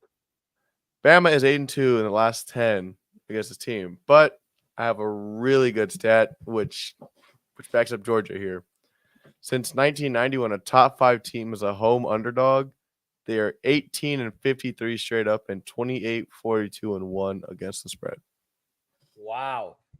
So the trend points to Georgia, and we're rolling with the Tide. Fuck it. Roll Tide. I'm taking Bama, by the way. We're not blue chipping it, but I like Bama. Luke Thompson also says he got Bama. He's got Bama as well. Bama's America's team, man. Bama's America's team. Fuck it. Roll Tide. Let's go. America's team is whatever team can cover the spread. That is very true. As of right now, Ole Miss and Tennessee are American. I was going to say, those 2 are America's team. And Texas. We could throw them in there as well. They're also undefeated. Yes. So what else we got? We got your favorite team. LSU is at home playing against South Alabama. Minus 22 over under 65. Dude, I hate LSU. I fucking can't stand them. Take the over, though. Take the over 65. I cannot stand. Go Tigers. Dude, I'm done with that team. I can't stand them. They're fucking old. How done are you with Brian Kelly? I've been done with that guy. I've never liked him. Ever liked him. Period. I don't like him. You know what he is? What is he? A crumb bum. Shocker. Fucking Luke. I knew we'd get one of those comments from Luke tonight. Zach, how does Zach feel about LSU last week? Because he was pretty upset. Give me South Alabama. Pretty upset with LSU. He went on a UCLA put on a show in the first half. Our boy Logan had a touchdown, and they put on a very good first half. And UCLA is not a good football team. And no, they're not. LSU is ranked, and it just looked very bad. Yeah, I'd like the over in this spot though. Over 65. I don't mess with LSU. They are on my do not touch list ever. No Diddy, by the way. When does Logan graduate? In 2030. He's He'll working have on every 32 years. Masters ever. He's working on 32 years of eligibility. Zach doesn't want to talk about it. Zach doesn't want to talk about it. Zach's still upset. He's still got a wound, open wound. Too soon. Too soon for Zach. Oh, We got next up. We got new number 25 team. Boise State is playing Washington State. Boise State is -7.5. Over under 63.5. Both of these teams, I think, have been a little decent, except last week Washington State was a joke. After beating Washington, they were straight trash last week. What do you got here? You guys have anything on this game? I know. I think Boise State and UNLV are still my two Mountain West Conference teams to go to the championship. Boise State, we got to remember that one of those Group of 5 teams does get an automatic bid. They're one of those teams that are going to be, trying to buy in for that spot. And so I think that this is a key important game. Washington State and Oregon State play a lot of those Mountain West Conference teams with the new Pac-2 system this year. And so they got to make a statement when they play both those teams. So I think they get the win here. I think they do cover the 7.5. And I think that this is a good step for them to start moving into that Group of 5 spot. All right. Zach says, watch out for Boise. They could make the playoffs. 100%. 100%. Ashton Jean team, man. Yeah, they look good against Oregon. So maybe watch out not for starting the 5-star transfer from USC is paying off. Well, he's got to win the fucking spot. That's paying off. That motherfucker should be, at this point, he's a 2.5 star on Yelp. He said Yelp. Yeah, Yelp that motherfucker. He's straight trash, homie. Watch out for Boise. Boise look good. They're at number 25. I'd take Boise in this spot, -7.5. Buy it down to 7. And enjoy. That should be the nightcap game there at kickoff at like 7:15 Pacific time there. And then here is the nightcap of all nightcaps. Hawaii. 8 o'clock game. Oh, no Hawaii. Number 8, Oregon, -25.5 versus UCLA, over under 55.5. Oh, my God. Is this only one nobody? Yeah. So, Eddie, Uncle Zero's in the house. Eddie's at the Dodger game, enjoying huge game tonight, obviously, and middle game of the 3-game series. So Eddie's enjoying his Dodgers, and we're trying to hold it down for him here. PLP. So, but anyways, Oregon at UCLA. Oregon -25.5. Do they win by like 50? Give me Oregon blue chip. If they don't, it's embarrassing. Oregon. Oh, it's not embarrassing, but no, it is, because UCLA is not good. Like Oregon if Oregon wants to make a top 5, we're a top 5 team statement, they have to beat UCLA by 35, 40 points. Yeah, I think UCLA. Give me Oregon, or UCLA is going to show. Whoa! Harsh words for the Dodgers here in this group chat, sir. We don't use bad words. He didn't say any bad words. He just said F. F for the Dodgers. Anyway, I like you, Oregon -25.5. Give me Oregon blue chip. Oregon -25.5. Blue chip them all the way around. This is one game I'm going to take the first half and the game. Eddie Money said, don't do that anymore. We're going to do it tonight for this game. First half and the game. Screw Eddie Money. Oregon should be probably -14 first half or 13.5, something like that. 14. 14. Take Oregon first half -14. Take them over -25.5 for the game. This game should be over by halftime for all 17,000 that are going to show up to a 60,000 seat Rose Bowl probably. Since 2000, Oregon is 11-6-1 against the spread versus UCLA. Yeah, but this UCLA team is not good. I hate their head and in the coach. last 10, Oregon is 7-3 against the spread as well. Yeah. Take Luke, Oregon, isn't baby. your whole ancestral what do you got to say about your Bruins? We got a bunch of UCLA on our family. We got one SC being my dad. He was kind of the black sheep in the family in terms of that. But dude, they suck. Your dad's black? Like, he wishes. No. No. Our family had season tickets forever with UCLA. Like Chip Kelly, we kind of got that spark back. We remember the Rosen times, the new Heisel times. Just they've never been able to get it right. The football team's been awful has been so inconsistent since Aikman's been there. So we have very little to do with that program anymore in that school. Uncle Zero says UCLA did give LSU a fight, half a fight, he says. Yeah. Yes, Zach knows all about it. He doesn't want to speak about it at all. Right. So He's going silent about it. yes, he's going totally silent about it. But anyways, yes, Uncle Zero is correct. UCLA played half of a football game last week. So I Great think first half. I think on Saturday night they're not even going to play a quarter. Oregon coming off a bye. I think Oregon, you saw them get going in that game. What's the over-under that Eddie Money sleeps? Read that, clip that. Okay, Rafa, what's the over under that Eddie Money either sleeps over under those sheets that bed looks like it doesn't get touched? Bro, over-under, he probably sleeps there twice a week. The other 5 nights, guaranteed he sleeps with his mom. Guaranteed. Because that shit, last week somebody said it looked like a bed from Kohl's. Yeah, Ebook said that. Ebook said it was the model bed from Kohl's. So Fuck. it's a great question. I But can't for have sure- a clean bed, and then if I have a dirty bed, it's he got a dirty bed. Yeah, but I'll tell you what is. I tell you over under half that women have ever slept on that bed. Under half, and that shit might be minus 600. Has Jay been on it? Maybe. I plead the fifth. Jay's been on it. Jay's been on it for sure. I've caught him multiple times. Rick said it's from IKEA. So Rick, that shit ain't from IKEA. Look at Eddie Money. I'm fucking building shit. He's not putting it together. What the Wow. fuck? He didn't disgrace all your Mexicanness. He's strange today. What the fuck? Nah, Eddie Money's catching strays from the group chat. Is that Group roundup? chat, I'm catching strays from the fucking live stream. What the hell? from everybody. So, but yes, under half, minus 500 that a chick has slept on that bed before. Fuck, even got on it at this point.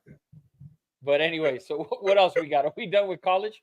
We got one last game. We got Arizona versus number 10 Utah. Utah minus 11 over under 47.5. Man, Arizona disappointed me the other day against Kansas State. Man. Yeah, that was But brutal. I was if disappointed. Cam Rising doesn't play, this is a game. If Cam Rising doesn't play, I like Arizona with the 11. What's I the like odds Arizona. that he doesn't play? Like fucking 95% that he's not. Right. So I mean, He has an Utah- owie on his hand. Yeah, That man's it's a got an cut. owie everywhere. He's got a cut on his hand, I think, where he can't. I don't think he can grip the ball. Oh, okay. You talk about an owie like he's, you can throw some Neosporin. Did he out play there. against OK State? No, he didn't play. Mhm. Dodgers up 1-0. Eddie's got to be going wild. With his So- chocolate malt.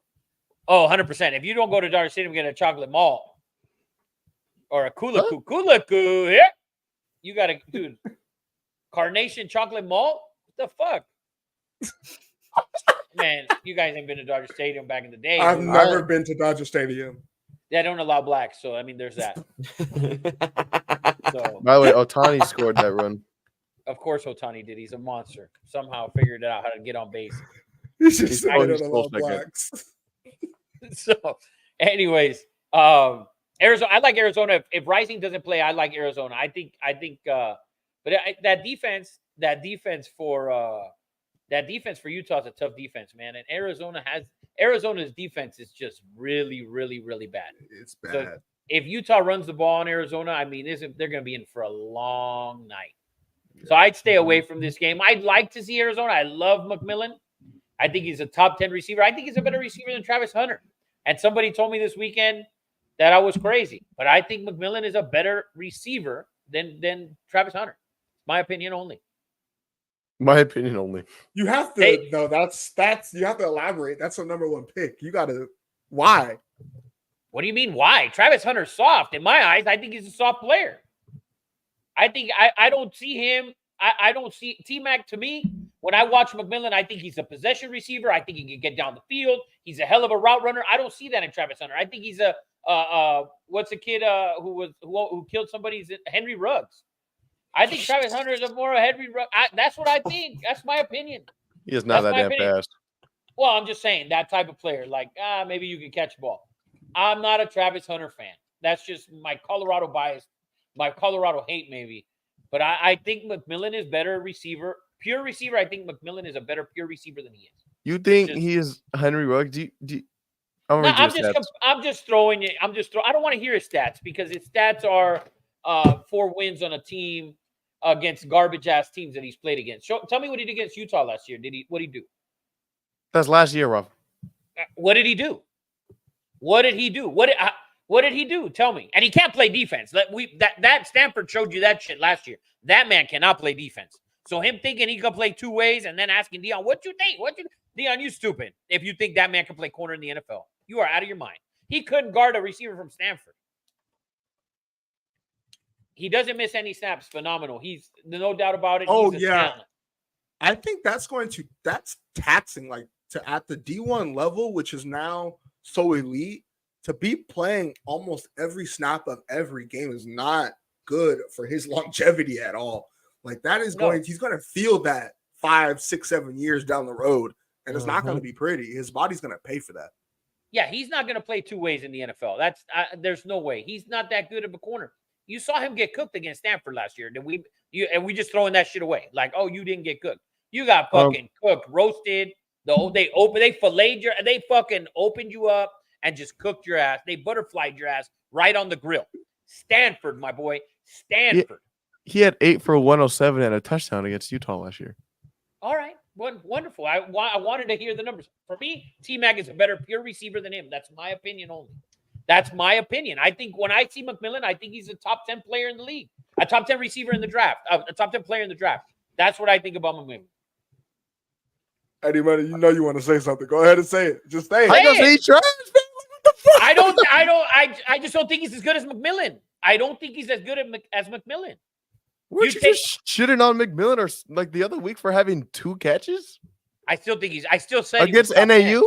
I still said he was top 10. I still said he was. I'm not saying 10. he's not top 10, but like, and him having 2 catches, you got to remember this with the receiver. This is the problem that people have. Like, oh, he only did this and that. Listen, guys, you're gonna tell me when we look at it and we go back, and I'm jumping into the NFL real quick. When we go back and we look at Wes Welker's stats, in reality, when Wes Welker got to New England, he was the 3rd or 4th receiver on Miami, and he was a punt returner. Wes Welker opened the door for Julian Edelman in that style of offense. What other team uses a white receiver like that? Nobody. But they threw him the ball. The receiver can only be as good if he gets chances to catch the ball. So he only had 2 catches because they weren't getting him the ball. I think McMillan is better receiver than Travis Hunter. That's all I'm saying. My opinion. I can have my opinion. You're wrong, but you acting like I'm not mad Hunter's at you. trash. Dude, if I had to pick, put it this way. The draft comes around this year. And what team am I that I'm picking? That I'm picking receiver in the top 5. You're going to tell me, if we look at the receiver, you're going to tell me that he deserves to go in the top 5 as a receiver? Like, if you look at this year's draft and you go to next year, is he better than Marvin Harrison Jr. or Malik Neighbors? No one's better than them. Hell no. And those guys were in the top 5. McMillan is that close. He's right there. I'm saying you're just talking like Travis Hunter is just like absolute garbage. I'm not saying he's absolute garbage. He's the 2nd best receiver in the draft at this point. To me, in my opinion, I think McMillan is better than he is. Zach says, by the way, that Travis Hunter is Devontae Smith, which is not a bad player. But Devontae Smith won the Heisman. Yeah. No, phenomenal. I think he's talking NFL wise. He's talking NFL wise. He's not talking college wise. Devontae Smith is also a really good receiver in the NFL. He's a very good receiver, but he's not a top 10 guy. So I'm just saying McMillan is better than Travis Hunter. Travis Hunter's still in the top 10, just not over McMillan for me. That's all. You don't got to get mad. You know I'm hating Colorado. I'm not mad at it at all. All right. Just a little perplexed. Since we're on Colorado, let's get to that Colorado game. Colorado's at University of Central Florida. KJ Jefferson, the quarterback from Arkansas last year. He's the quarterback at Central Florida. Oh, I didn't know that. Yes. Central Florida is line opened at 14.5. It is now 14. All right. If Shador is so good, according to all these people, and we saw Eddie's post, and Eddie got a bunch of hate, like if Eddie's a racist and this and that. Eddie was just telling you the way he feels about the team. Every time someone says something about Dion and Colorado and Shador, it's that you're a racist. It's not that we're a racist. And if we look at the total, he's going to be one of the best quarterbacks in this draft. Well, this draft, the quarterbacks aren't that great if we're looking at it early on, right? So for people to come out and say, oh, Shador is a top quarterback and blah, blah, blah in the draft and this and that, realistically, if you were that good and Travis Hunter was that good, you wouldn't be a 14-point underdog on the road against Central Florida. Let's take it from there. Like fans, all these fans on Instagram that like to talk shit, oh, you fat fucks, you don't know shit and blah, blah, blah. Listen, Vegas sets the lines and Vegas understands talent. That's why Vegas doesn't lose, and they're building casinos every goddamn day. All right? They understand how it goes. In their eyes, Shador and Travis Hunter aren't in what they are in your eyes. Your eyes are, oh, it's Shador, it's Travis Hunter. They're black. They're the culture. They're Dion. But, Papa, they're not good. They are not good enough to go on the road against Central Florida and look at them. They're 14-point underdogs. If they win the game, wonderful. You beat Central Florida. Like, what the fuck are you getting out of it? You beat Central Florida.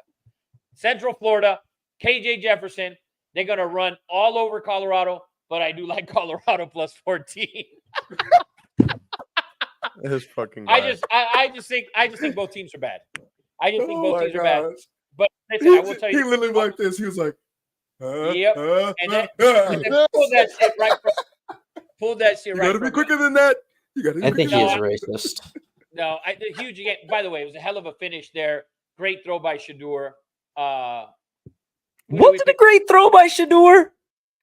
Was it or not? More of a great catch? A great catch. It was a great catch. It was a phenomenal catch, but you got to make the throw to get it there. Oh, he underthrew him by like 3 to 5 yards. The ball was in the end zone is where it needed to be. If you throw it right to him, the ball's knocked down. You need to throw the ball where the receiver can get it. If that ball hangs in the air any longer, the mistake that Baylor makes. And that defender fell. Go watch the tape. That defender fell. 100% he fell, but he was in the wrong spot. If you see the video the coach put out, if you watch the press conference, he'll tell you that they were all in the wrong spot. That's why he fell, because they were already in the bad spot. He was gonna fall no matter what, because they were in the wrong fucking place. I think it was a great finish by Colorado, and they sealed the deal. But Shador is not a top 5 pick, and Travis Hunter ain't the best receiver in the fucking draft. Eddie, really quick, as a Raider fan, there are some people that think the Raiders could potentially do what the Texans did last season. They're not doing that. They're not doing that, Eddie, because they're not doing that because Eddie came out here and said that he would fucking laser all his Raider tattoos and quit being a Raider fan, and the Raiders heard it, so they're not doing it because they need Eddie since 1981. We can't lose him. Can't lose Eddie for sure. I hope that they take Shador number 1. Or not number 1. He's not even going in the first round. He's going to go in the first round. He's going to go in the first round, but mock drafts have him all like at 15. By the way, real quick, Uncle Zero, on that Georgia-Bama game, we were split. I took Bama. Zach likes Bama. Eddie Money likes Georgia. CJ likes Georgia. Yeah, Eddie Money's taking the trend, but I'm taking the home team. Give me Bama. But go ahead, Luke. That was it. That was it. I think saying Shador is not going to be a first round talent is kind of a little crazy. And I don't think he is that caliber of a player, but you have to look at the draft class this year, and you also have to look at who's going to be looking for a quarterback. And there are a lot of teams going to be like Tennessee's going to be in there, Giants are going to be in there, Raiders are going to be in there, Seattle's probably going to be in there just because they need to find Geno's getting older. Like, there's going to be a team. It's like he's going to be kind of the Lamar Jackson of that draft. I'm not saying he's going to have a career like Lamar. I'm not saying he's going to have a career. Are you Lamar. fucking kidding? Are you kidding me? Lamar won the Heisman. Don't even say that. Don't even say that. I'm saying draft wise. Remember, Lamar was the 32nd pick in that draft. And it was because there was a quarterback needy team that needed him. Luke, someone says to break your Steelers desk. Yeah, I saw that stupid comment. Listen, there are no stupid comments, Luke. Just stupid people. No, there's no stupid people. These are our fans, Luke. Come on. Are you kidding? Listen, this is the thing with Shador, and I think Shador, Dion's making it out like he's what's his name? LeVar Ball. Yes, like he's coming 100%. Out. 100%. What a great point. I'm not stupid. You are not stupid, Amanda. Uncle Zero agrees with Amanda. Sorry, I couldn't hear you guys. I couldn't hear you guys. Our 6 Super Bowls were making too much noise. Uh-oh. Cancel Luke. Shut up. Fuck. Oof, I'll get those cheeks if you keep talking like that, player. Woo! I know Diddy was in our chat. No Diddy. Hey, baby oil. Get some baby oil. Baby oil, cut. It's B-Tap on Amanda's page. But this is the thing. This is the thing I think is a problem with Dion, and I think a lot of teams. So, like, if we look at the teams that are drafting quarterback, is Carolina done with Bryce Young? More than likely, yes. They need a quarterback. Who else is looking for a quarterback? Luke says Seattle. Seattle has started 3-0. Do they need another quarterback? If they need another quarterback, but they end up in that playoff spot, they're leading the NFC West at this point. Will they finish like that? Probably not, but they probably will get the way things are going in the NFC, it looks like they'll have a wild card spot. As of the first 3 weeks, obviously, we have another 14 games to go. So will Dion submit to, let's say Gino finishes 10-7 or 11-6. You're not going to bench. He's the starter going forward.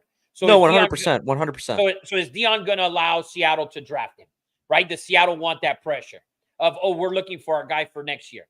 Who else needs a quarterback? Tennessee going to reevaluate Will Levis? He looks like shit. So if they reevaluate that situation, we're looking at Carolina.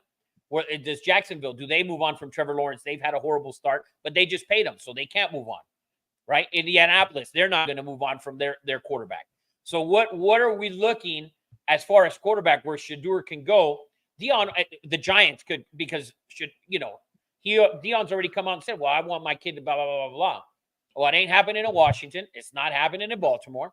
It's definitely not happening in Dallas. Philadelphia. Giants are a spot, right? Can the Giants take Shedeur? Are they willing to? More than likely, it's looking like probably yes. So, I mean, that's the problem. I think Dion's coming off a LeVar Ball type shit, and and Shedeur could end up like fucking Lonzo. Straight trash, homie. B-Tap said, Steelers guy with a Dodgers jersey. Oh, my God. Dude bumped his head after that triple play. By the way, Big Eddie is at the Dodger game. Hell of a series tonight. So Eddie's like, man, I got to go see. The only good game you were going to get this weekend, I mean, from the 3 games, tonight's the best pitching matchup that you can get. And it was a Clayton Kershaw bobblehead night. It's 1-1 game right now. 1-1 top of the 2 with 0 outs. Runner on first and third. Oh, my God. The Padres are coming, baby. The Padres are a coming, boy. Woo! Good luck to the Dodger fans out there. What else? Are we done with college football? I want to get into some NFL. Yes, we are. All right. Let's get into some NFL, by the way. And then Raiders, Uncle Zero said Raiders need a quarterback badly. Man, I don't know. Yes, they need a quarterback, right? But Gardner Minshew hasn't looked terrible for him for Antonio Pierce to come out and say, "Oh, we're reevaluating quarterback." Like, how about you reevaluate your play calling? I was watching that drive there in the second. I think it was in the end of the first quarter. In the first quarter, I think it was. They ran the ball 4 straight plays. 3rd and 8, they ran the ball for 2 yards or 3 yards, and then ran it again on 4th down. Like what Noah Garrison says, Angels will win the World Series next year. Buddy, shut up, dude. You're goddamn it. Just go take your shower and shut your hole.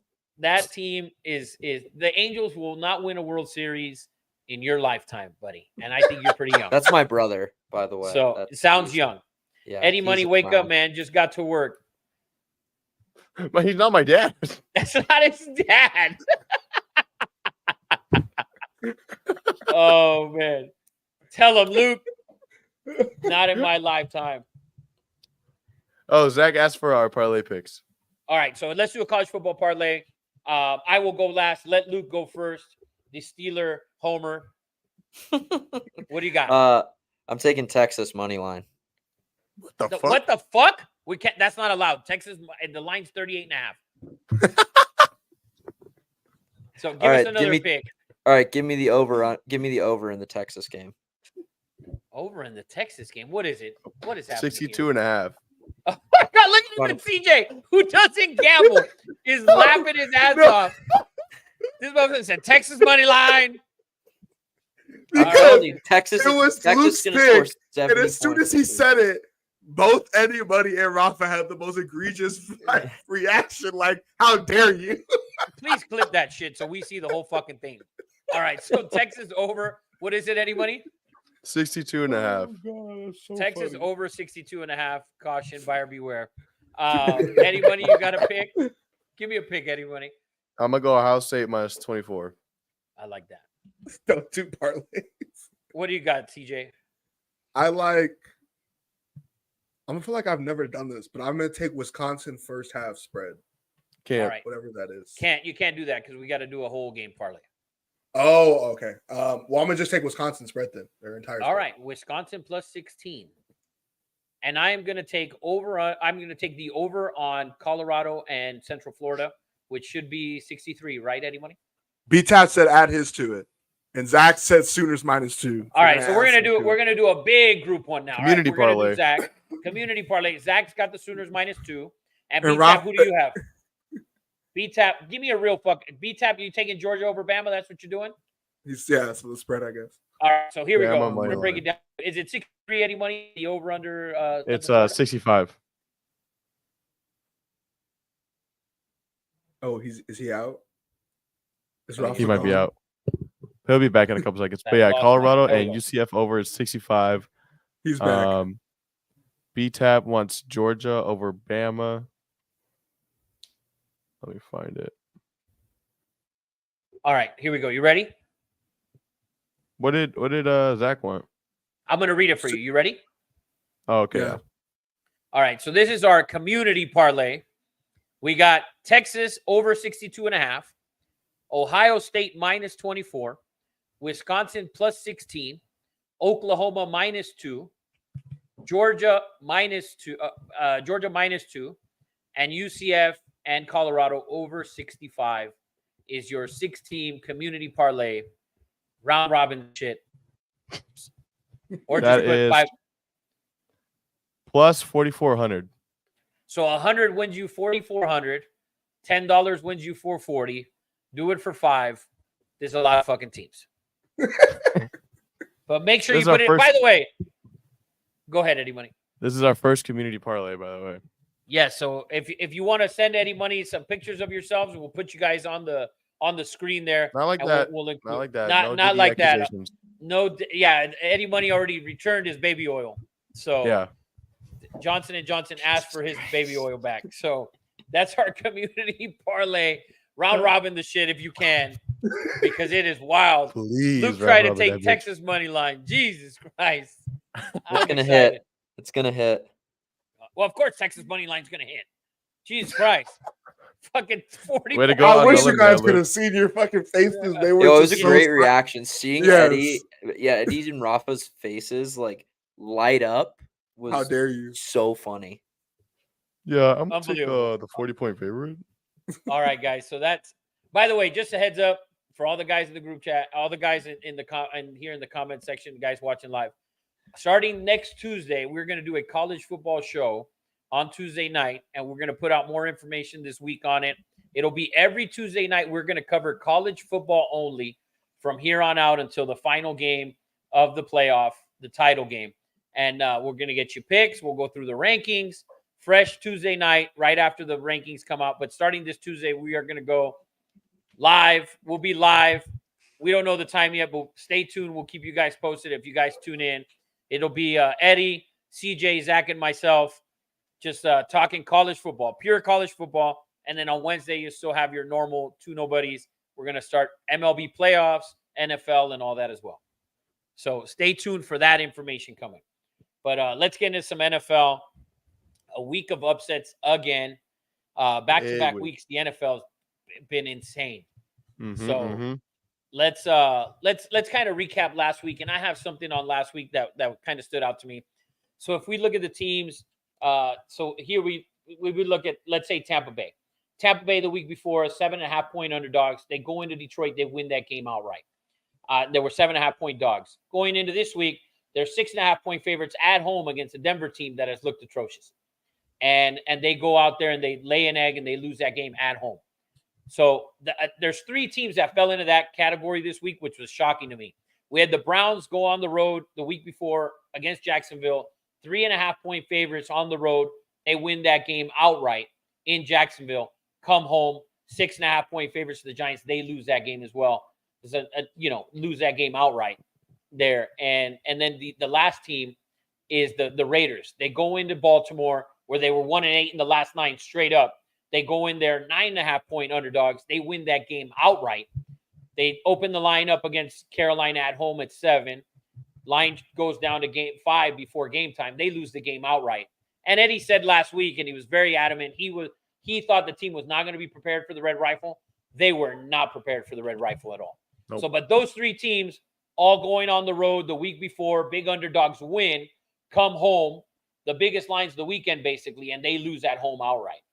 So that's kind of something to watch, because now if we reverse that, we look at who Denver's playing this week. They're at home. Now we'll see. Are they away? So we'll see how they react after a win, and then we'll see how Tampa does. How the Giants do. They're at home tomorrow against the Cowboys, and that's our first game actually, right? Thursday night football. So Thursday night football, Dallas. This line opened at 4 on Monday, and I thought 4 was a number, and now we're at 5.5. Cowboys last year absolutely killed this team. I think week 1 was 40-0, and then they played them later on. They were just absolute dominance. The Sharps have absolutely hammered the Cowboys. We're going to do the same. Cowboys -5.5. I think they absolutely they have owned this series for the last couple of years, and I think they will own them again tomorrow night. I like Dallas minus the 5.5. What do you guys think? Me too. I also the Cowboys are 12-4 against the spread in their last 16 games as a road favorite.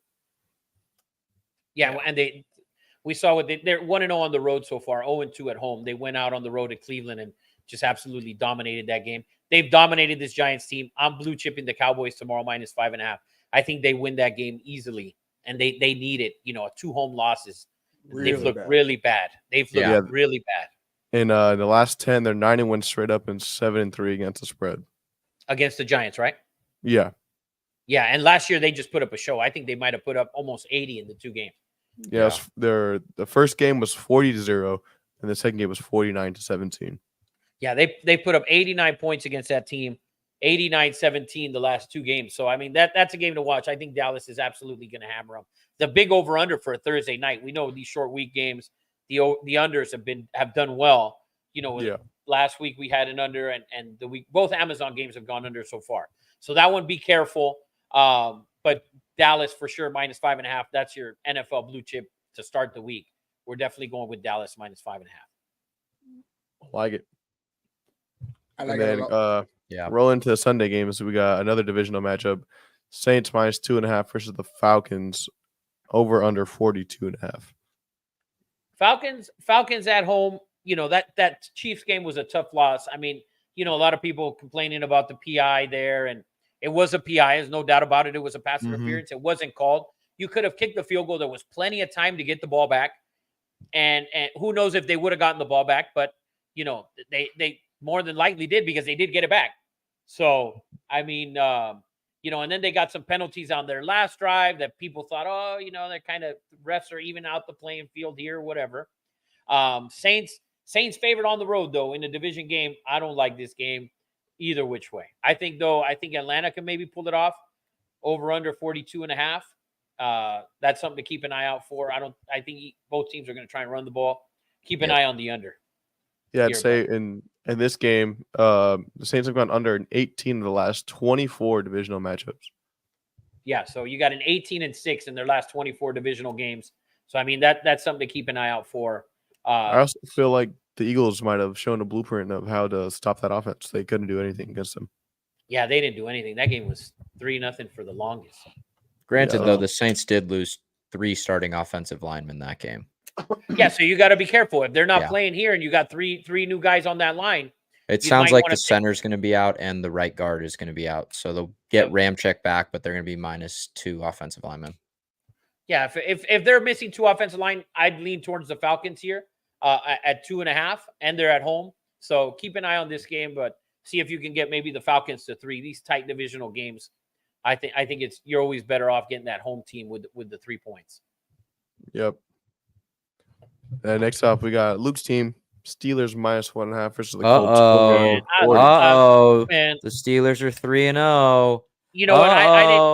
I didn't get to do my firing because we got into all sorts of other shit, and sometimes I'm not the usual host. Eddie usually runs that part, and as good of a job as he does, even sometimes he'll forget to do his firing. So I'm actually going to do my hiring right now, and I wanted to hire Mike Tomlin and the Pittsburgh Steelers. They've done a phenomenal job. This game right here, going on the road to the Colts, I think it's a little bit tougher than people think it is. But TJ Watt, my goodness, how good did he look against Joe Alt? He injured that. He made that man get injured. Did he not look amazing? The entire front seven looked great that game. I mean, you saw the stat at the second half. It was 250 offensive yards for the Steelers to -5 for the Chargers. And that's no shade. It's not like the Chargers or the Panthers or any of these awful offenses. The Steelers defense is the best in the league right now. No doubt about it. It's the best all-around defense in the league.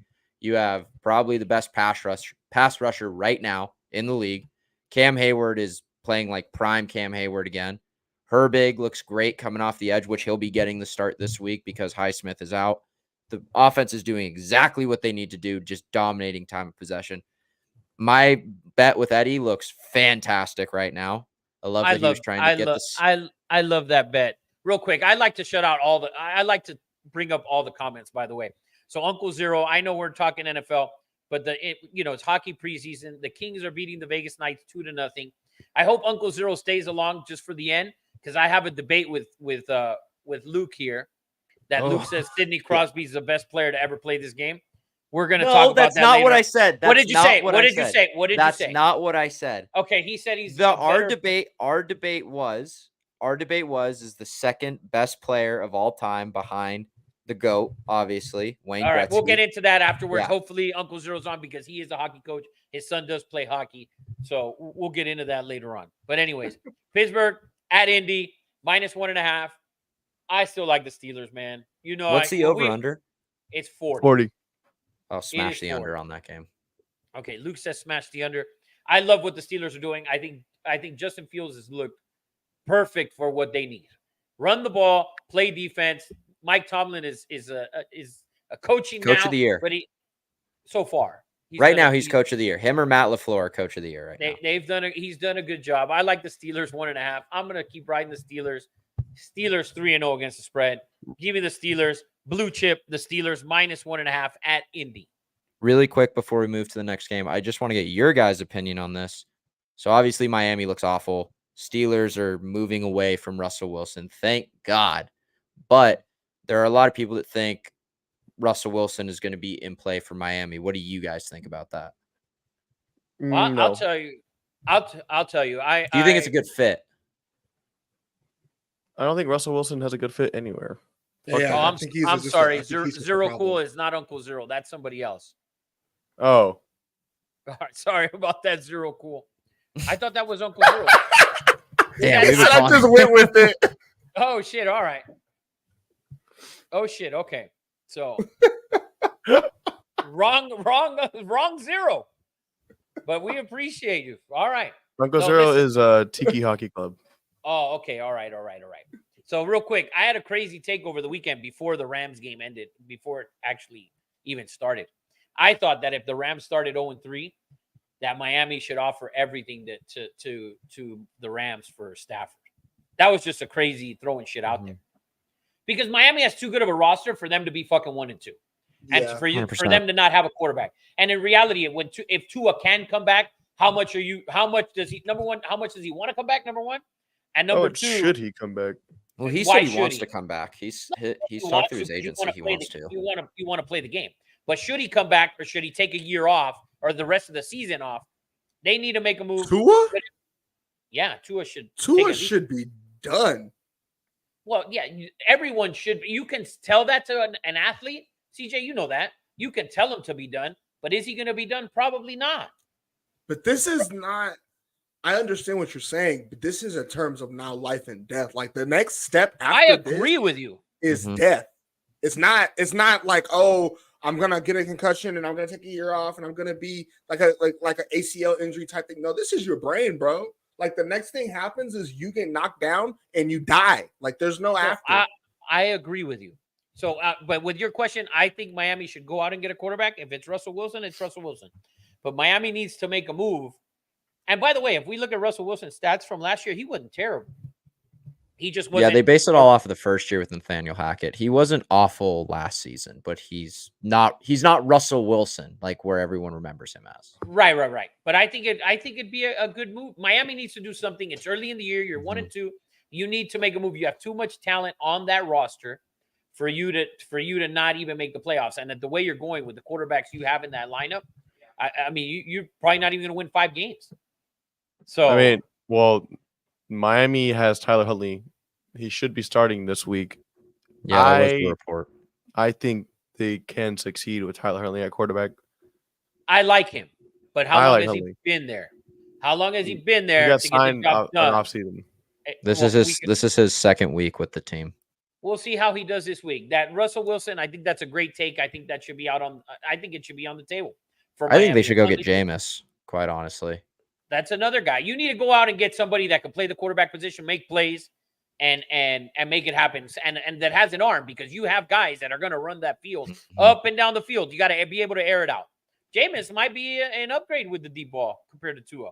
I mean, I think so. You know, when you can't throw 30 for 30 and he's a right quarterback and not have an arm, baby.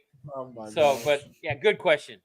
B-Tip asks Luke, as bad as the Cowboys are right now, I'll take them over the Steelers. Cowboys for $100 right now. Yes or no? What are you taking them over? Over what? Yeah. Over what? What's your that they'll have more Wins. wins? You think Dallas is going to end up with more wins than the Steelers? Is that the bet? Explain Also, yourself. Who is Amanda Tapia? It's Is that B-Tap's wife? B-Tap. Oh, they No, play it- next week. They play next week on primetime. Steelers, Oh, Cowboys? that's next week. That's Sunday night, by the way. Sunday night Oh, that's football a in great Pittsburgh. Sunday night That's gonna be game. a great game. Straight up for the Okay. game, no, because the Steelers are probably gonna be getting 2.5. So no, we're good. Don't try and come out here and hustle people on my stage right here tonight. Don't go trying to hustle motherfuckers out here. I will not allow it. I will not allow it. Are you kidding? Text that shit when the line comes out, dude. What the disrespect out here? We're not cheating each other out here. We're all friends in this community. Damn it. Let's go on to the next game. Put it on a Jeez. t-shirt. We're all You friends. just shut damn down it. B-Tap's whole thing. Come on, B-Tap. You trying to run game up in here, bro? Shit. This is our shit right here. Come on, Luke. It's my shit, player. Nobody's punking our white guy. That's our white dude, bro. This is our white boy. Let's go on to the next one. Jags at the Texans. Texans -6.5. God, man, the Texans looked bad last week. Fuck, they looked horrible. Can we credit Minnesota, though? Can we credit Yes. Minnesota's defense? Brian Flores, man. That should be the next guy up for a head coaching job. 100%. I 100%. like Brian Flores. I think he's phenomenal. He was I- such I- a loss when we lost him as our linebackers He- and defensive coordinator. I think he's a phenomenal coach, and I think he's going to get a second chance real soon. I like Brian. I really do. And they disguised that defense. I think it was more Minnesota's defense than it was the Texans' offense. It's my opinion. 100%. So 100%. I don't want CJ, to have you discredit. seen the Brock Purdy clip of him talking to Brian Flores after you guys played? I mean, him Yeah, saying you guys have the toughest scheme I've ever seen. And that was what he got credit for when he was the defensive coordinator with the Patriots. Like, this guy should already be a head coach. He got shit on in Miami, obviously, and blackballed by most of these owners. This guy deserves to be the next head coach. And this isn't like a Bieniemy situation where everyone's like, why hasn't Bieniemy gotten a job or anything like that? Like, look where Bieniemy is now, and he's horrible right now. Clearly didn't deserve to be a head coach. Flores deserves it. Flores got the wheels turning with the Dolphins, and then just because he's an honorable guy, he gets absolutely blackballed by a majority of these owners. This guy should be the next head coach in the league. He is the best defensive coordinator in the league right now. Yeah, I think so. I think credit to Minnesota last week for doing that to CJ and the Texans. So Texans here at home -6.5. The Jags have just looked atrocious, man. Trevor Lawrence looks fucking lost out there, and Mac Jones, Oh my poor gosh. guy. Dude, can they have a worse duo quarterback in the history of the fucking league? It's so bad. My goodness. This is a game 6.5 over under. What's the over under, Eddie Money? 45.5? 45. 45. I'd lean towards the over in this game. Jags defense has looked atrocious. I think they're gonna put up a bunch of points between both teams, but I think it's gonna be like in the 30s and 20s. I think that total is gonna rise over 50. I think it's going to score over 50. This morning there was. Go ahead, Eddie. If you're looking for a teaser play, historically Texans own the Jaguars. They eat 2 in the last 10. There are reports coming out of Jacksonville because next week I think it's next week or the week after they travel to London, and there's always Are they Jackson. they leaving the whole team there? Is that what it is? No. But you know how like the Jags have always been the team that are, Yeah. if there's a team to go to London, it's going to be Jacksonville. There are reports coming out of Jacksonville that the team is considering if they are 1-3 or 1-4, whenever after that game, especially if they lose in London, they're going to consider a whole franchise reset again. They're going to move from Trevor, fire Peterson, and they're just going to do it again. I don't think they can move from Trevor. They just paid him, but you definitely got to fire Peterson for sure. And Belichick is right now the betting favorite to become the new head coach down there. Who's that? He's not joining Bill them. Belichick's the favorite to become the new head coach for Jacksonville if that job opens up. That sounds because anyway. he has good relations with the Khan family. Oh, good for them. Team sucks. Over 45. That's a blue chip. Texans, Jags, over 45. Watch out for the Jags. They're atrocious. Let's go to the next one. What's the next game on top? Vikings. Vikings at the fun Packers. game. Packers minus 2.5. Over under 43.5. Man, Packers have impressed, right? Malik Willis is Yes, they has have. impressed. I mean, Matt LaFleur deserves coach of the year for that. we're 3 games in. Let's slow down with all the awards, man. Let's chill out a little bit. Yeah, Damn. let's chill out. We're The award for week worst 3. team goes to the Raiders. That's false Okay. as well. That's false. We just talked about the Jaguars. So, but anyways, 2.5. Is Darnold playing? Because I know he's day to day. So we don't He's know. If he's expected day to to day, play. he'll be playing. He's expected to play. Jordan Love, Yeah. by the look of the line, is probably not playing at this point. Same So thing I they said with Jordan Love, day to day. Sam Darnold was a full participant in practice today, so he will be playing. Okay, so Darnold playing. The way Minnesota's defenses look, they've looked phenomenal. What's the over-under in this game? It is 43.5. I'd lean towards the under in this game a little bit. I like the under in this game. The way the defenses look for Minnesota and going on the road to Green Bay, I think it's a tough game for both teams. I'd lean towards the under here, but I don't have an actual pick on the game. I think it'll be a good game regardless. I think you would have to lean towards the under. Especially since it's at Green Bay, always hard to play there. Yeah, for sure. Especially with Jordan Willis. Go ahead. With what's his name? Malik,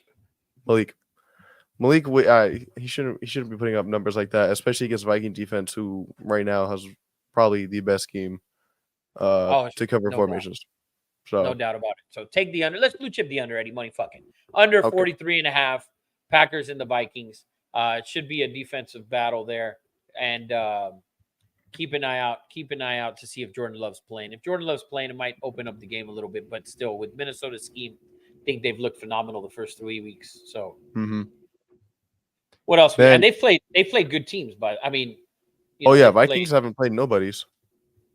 Yeah, they played the Niners and they played CJ Stroud last week. So it's not like they're not playing anybody. They're playing top echelon. They play playoff teams is what they're doing.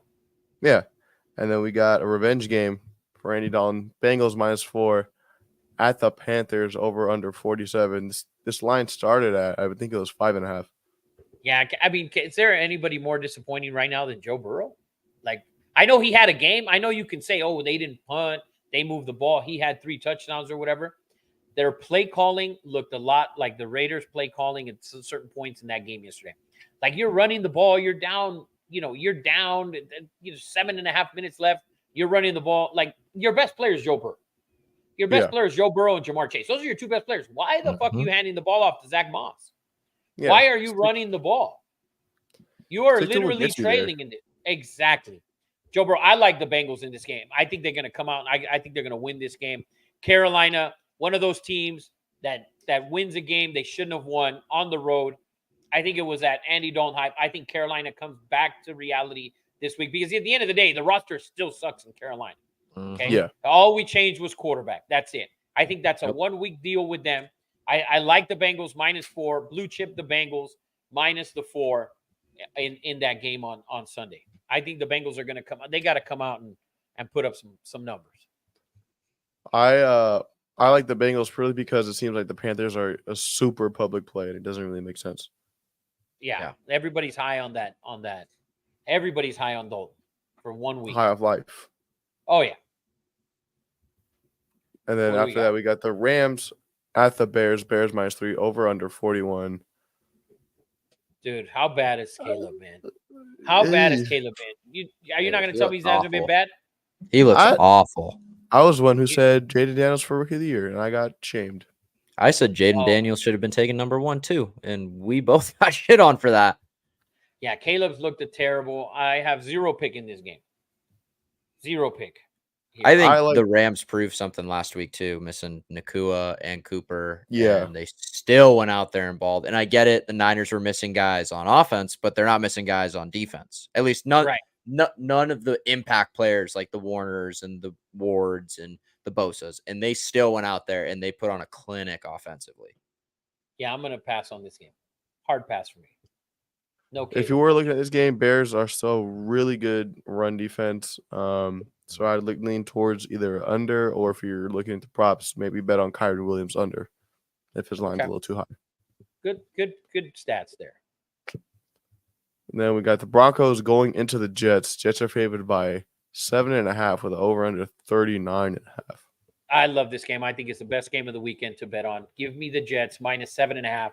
Denver won a game they shouldn't have won. Oh, Denver won a game they shouldn't have won. It's like like I said the week before. You had the Browns. You had the Browns win a game they shouldn't have won. You had the Raiders going and win a game they shouldn't have won. You had the Browns going and win a game they shouldn't have won. I think all those 3 teams will get their ass whoops this week and go 0-3 against the spread. The Broncos are one of them. We already told you about Carolina, and we told you about the Giants. I like the Jets -7.5. That is my absolute best bet of the weekend is the Jets -7.5. Rodgers is still taking it personal because remember when Peyton, this goes back to last season, talked shit on Nathaniel Hackett. As bad as a play caller as Nathaniel Hackett is, Rodgers didn't get to play in the revenge game last season. So Rodgers on McAfee was saying, yo, this is now my chance to show it. You got the B team last season. You're getting us now. And Rodgers looks solid after that Patriots game. Granted, it's the Patriots, but he looks comfortable. It's still a divisional game. And the Patriots had won 15 of 16 in that series. And you have Rodgers with 9 days of rest or whatever, preparation and all that. Big game for him. I think the Jets are absolutely going to steamroll the Broncos. Mm-hmm. Give me the Jets -7.5. Moving into the next game, we got another divisional game. Eagles -2 versus the Bucks, over under 44. This is a tough game, man. These guys faced each other in the playoffs last year in Tampa. Tampa beat them. Who knows if this game even kicks off, by the way, with the hurricane and all that. So yeah, so they're already canceling flights into Tampa Airport starting tomorrow, I think. So who knows if this game kicks off? This is going to be a weird weather game. If it gets played, probably gets moved to fucking Tuesday or Monday or some shit. Who knows? But within, I'd stay away from. I'll say within the last 6, the Bucks are 5-1 straight up. Yeah, and the Eagles are a team that they don't look good, but they find ways to win. To win disgustingly. And I was in Dallas this weekend, and the Cowboy fans, they hate the fucking Eagles, which I think is so fucking stupid. I know it's in division or whatever. The Eagles have been more relevant than you over the last 7 or 8 years, as far as not relevant, but they've won been to more. Super Bowl. They won one, and they've been to another one. So you can't even get to a title game at this point in your conference. So and they hate the Eagles, but it's like, listen, when teams find a way to win at the end of the game, they got to be good in some area, whether it's the coach, whether it's the quarterback, it's something, and they find ways to win. So, but I'd be careful with this game just because Tampa's owned that series over the last 6. So I'd stay away from this game. Plus, weather's probably going to be a shit show. Yeah, if it's a bad weather, I'd stay away. Stay away from this game. This game, though, this next one should be good. Redskins versus Cardinals -3.5, over under 50.5. I think this will be a shootout. Do you love the over? Like I love the over? I do. This is what I thought. This is what I looked at. I love the over 50.5. We're gonna blue chip over 50.5. I mean, Washington didn't stop Cincinnati once. Cincinnati didn't stop Washington. I mean, it was an up and down, show on Monday night. Can the rookie come out and do it again? I think he's a phenomenal rookie. He showed signs of CJ Stroud's rookie season last year, what he did on Monday night. I think it was a hell of a game. He made some amazing clutch throws. He made good decisions with his feet. He slid, which he doesn't like to slide feet first. So, see how Dan Quinn got when he slid. Oh, that was awesome. Dan Quinn had like that proud dad moment when He's Jaden like, Daniels "Yes!" went down feet first. Yeah, that was a treat to see, to be honest with you. It's like, oh, all right, fucking kid listened, right? So, but I like the over in this one. I think Arizona for the most part has looked pretty good. I mean, they've had a tough. They played Buffalo, they played Detroit, and they played the Rams. I mean, the Rams going into the season, Gauntlet we didn't think games. they were gonna. Yeah, they played. Three decent, three playoff teams is what they played. They've From been last scoring part of the season. on them too. It's not like they haven't been doing anything either. Yeah, Their they've been in defense every. has been let down. They've been in every game. Well, and we're hoping for a defense let down this weekend because we're going to take over 50.5 as a blue chip, over 50.5 Arizona and Washington. Hopefully, we get a shootout like we did on Monday night from Washington. Yeah, that'd be great. Yeah, so we're going to take Arizona over and Arizona and Washington over 50.5. That's another blue chip for Sunday. And then going into the biggest spread of the week, we got the Patriots at the 49ers. 49ers minus 10 over under 40.5. Man, Brock Purdy played in a great game last week. I mean, He played great. He played a great game, and you can look at they missed a field goal to go up 10. That always changes everything because now you let the Rams get back in the game with a drive instead of needing 2 drives to actually have to get the ball back. They that's a big miss on that side of the ball, that field goal there for them to miss. And Purdy had he had a hell of a game, 3 touchdowns. His QBR was like 128, 138 or whatever it was. I think he was phenomenal, and he didn't have he made Juwan Jennings look like Terrell Owens out there. What do you think, our resident Niner fan? I think I need an apology from Eddie on behalf of the entire Purdy hate nation. Well, you can ask for let me cut you off real quick. You cannot ask. Let me cut you off real quick. You cannot ask for an apology from Eddie because the man is not here. And I'm talking to Eddie. Oh, you're talking to this Eddie Money. I thought you were talking to the other Eddie. No. Because Eddie said in the group chat, he said, I didn't watch the game. I'm going to rewatch the game. Mm-hmm. And I don't think they lost because I think Purdy played well. So Eddie did say that. I'm talking. Oh, yeah. no. All right. No, I'm talking about Eddie Money. All right. Well, you're throwing out Eddie. We got to call him Eddie Money, man. But go ahead. The stage is yours. The stage is yours. Get this man some grandmas. I need February to come around. Shortest month of the year, baby. As I was saying before I was brutally interrupted, I need Eddie Money, and then includes Eddie too, because before they were so apologetic of we'll see, we think Purdy played well, they were hating and they were saying that he wasn't gonna have weapons, and we can't. And I've been seeing this coming for a long time, and we're just waiting, and yada yada yada, and the bullshit. Where Brock Purdy came, and how do you say it? Laid his putzo on the motherfuckers and had 3 tubs, no interceptions, a QBR of 137. Like, come on, I need something from the Purdy hate nation that I'm looking at to my top right. I said that this will be the game where we see if he could be a good quarterback. And he was a great quarterback this game. It was not like it wasn't like that. You were saying it with haterism connotations. How? I just said he played a great game. Been saying this whole time that he has all these weapons and that he needs all these weapons around him and all these all-pro athletes, and he didn't have any of them. And I just said he played great. Let me play devil's advocate real quick. He did get the ball to try and go down and win the game, and they had to punt. I will say that. So I'm just playing that. I'm just giving it to you the way you dishing it out. I'm gonna give it right back to you. I'm gonna play like if the big boss was here. I'm gonna let you know. No, because you should not be playing devil's advocate when the devil is. I'm staring at the devil, and you trying to play devil's advocate. And I'm staring at the devil. Man, and you're not letting the devil talk. I already said he had a great game. Like yes, I know. I said that 3 times now. I need to hear this though. I need to hear it. And the devil advocate won't let the devil talk, and I need the devil to speak on behalf of all the Brock Purdy hating devils. If he played a really great game, though, he would have won. Oh my goodness! Oh my fuck! Well, anyways, let's get to the actual game. Niners minus 10 against the Patriots. Patriots have played pretty decent the first couple of games. They played well enough to win some games. The Jets, they didn't look very good. They're going to come off 9-day rest. I think the Niners get back on track. I think the Niners cover this game. I think they get going. I think Kittle will be back this week. I think he should be playing this week. Yeah, if Kittle's in the lineup, I don't think they have an issue. But last week the Niners should have won that game. But that's how the NFL goes. Unfortunately, kickers have to play, right? So you missed a kick, and we see it every week. But I like the Niners in the spot minus the 10. What do you guys think? Kittle was a limited participant today.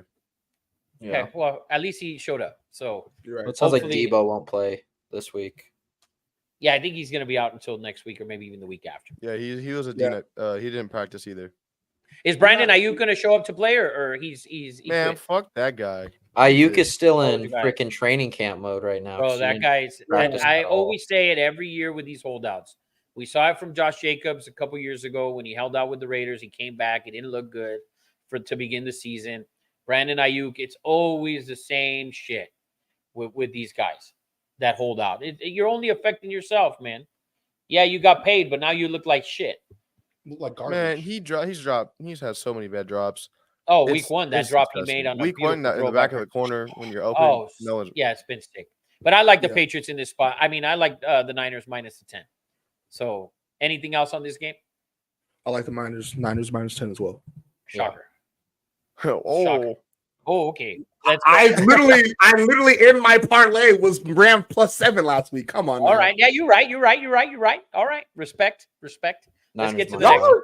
Y'all there's been a lot of hater, you know what? There's been a lot of hater heartness around this podcast towards the skin tone. And when the skin tone, I feel like has been very, very objective as of late.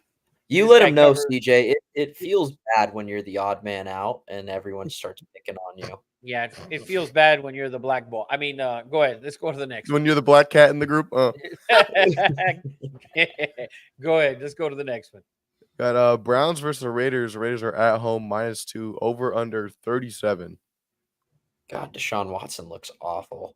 My God, he looks terrible. I don't Wow, know this what looks looks He's supposed worse. to play anymore. I don't know what looks worse. Does Deshaun Watson look worse or Antonio Pierce trying to be an NFL head coach?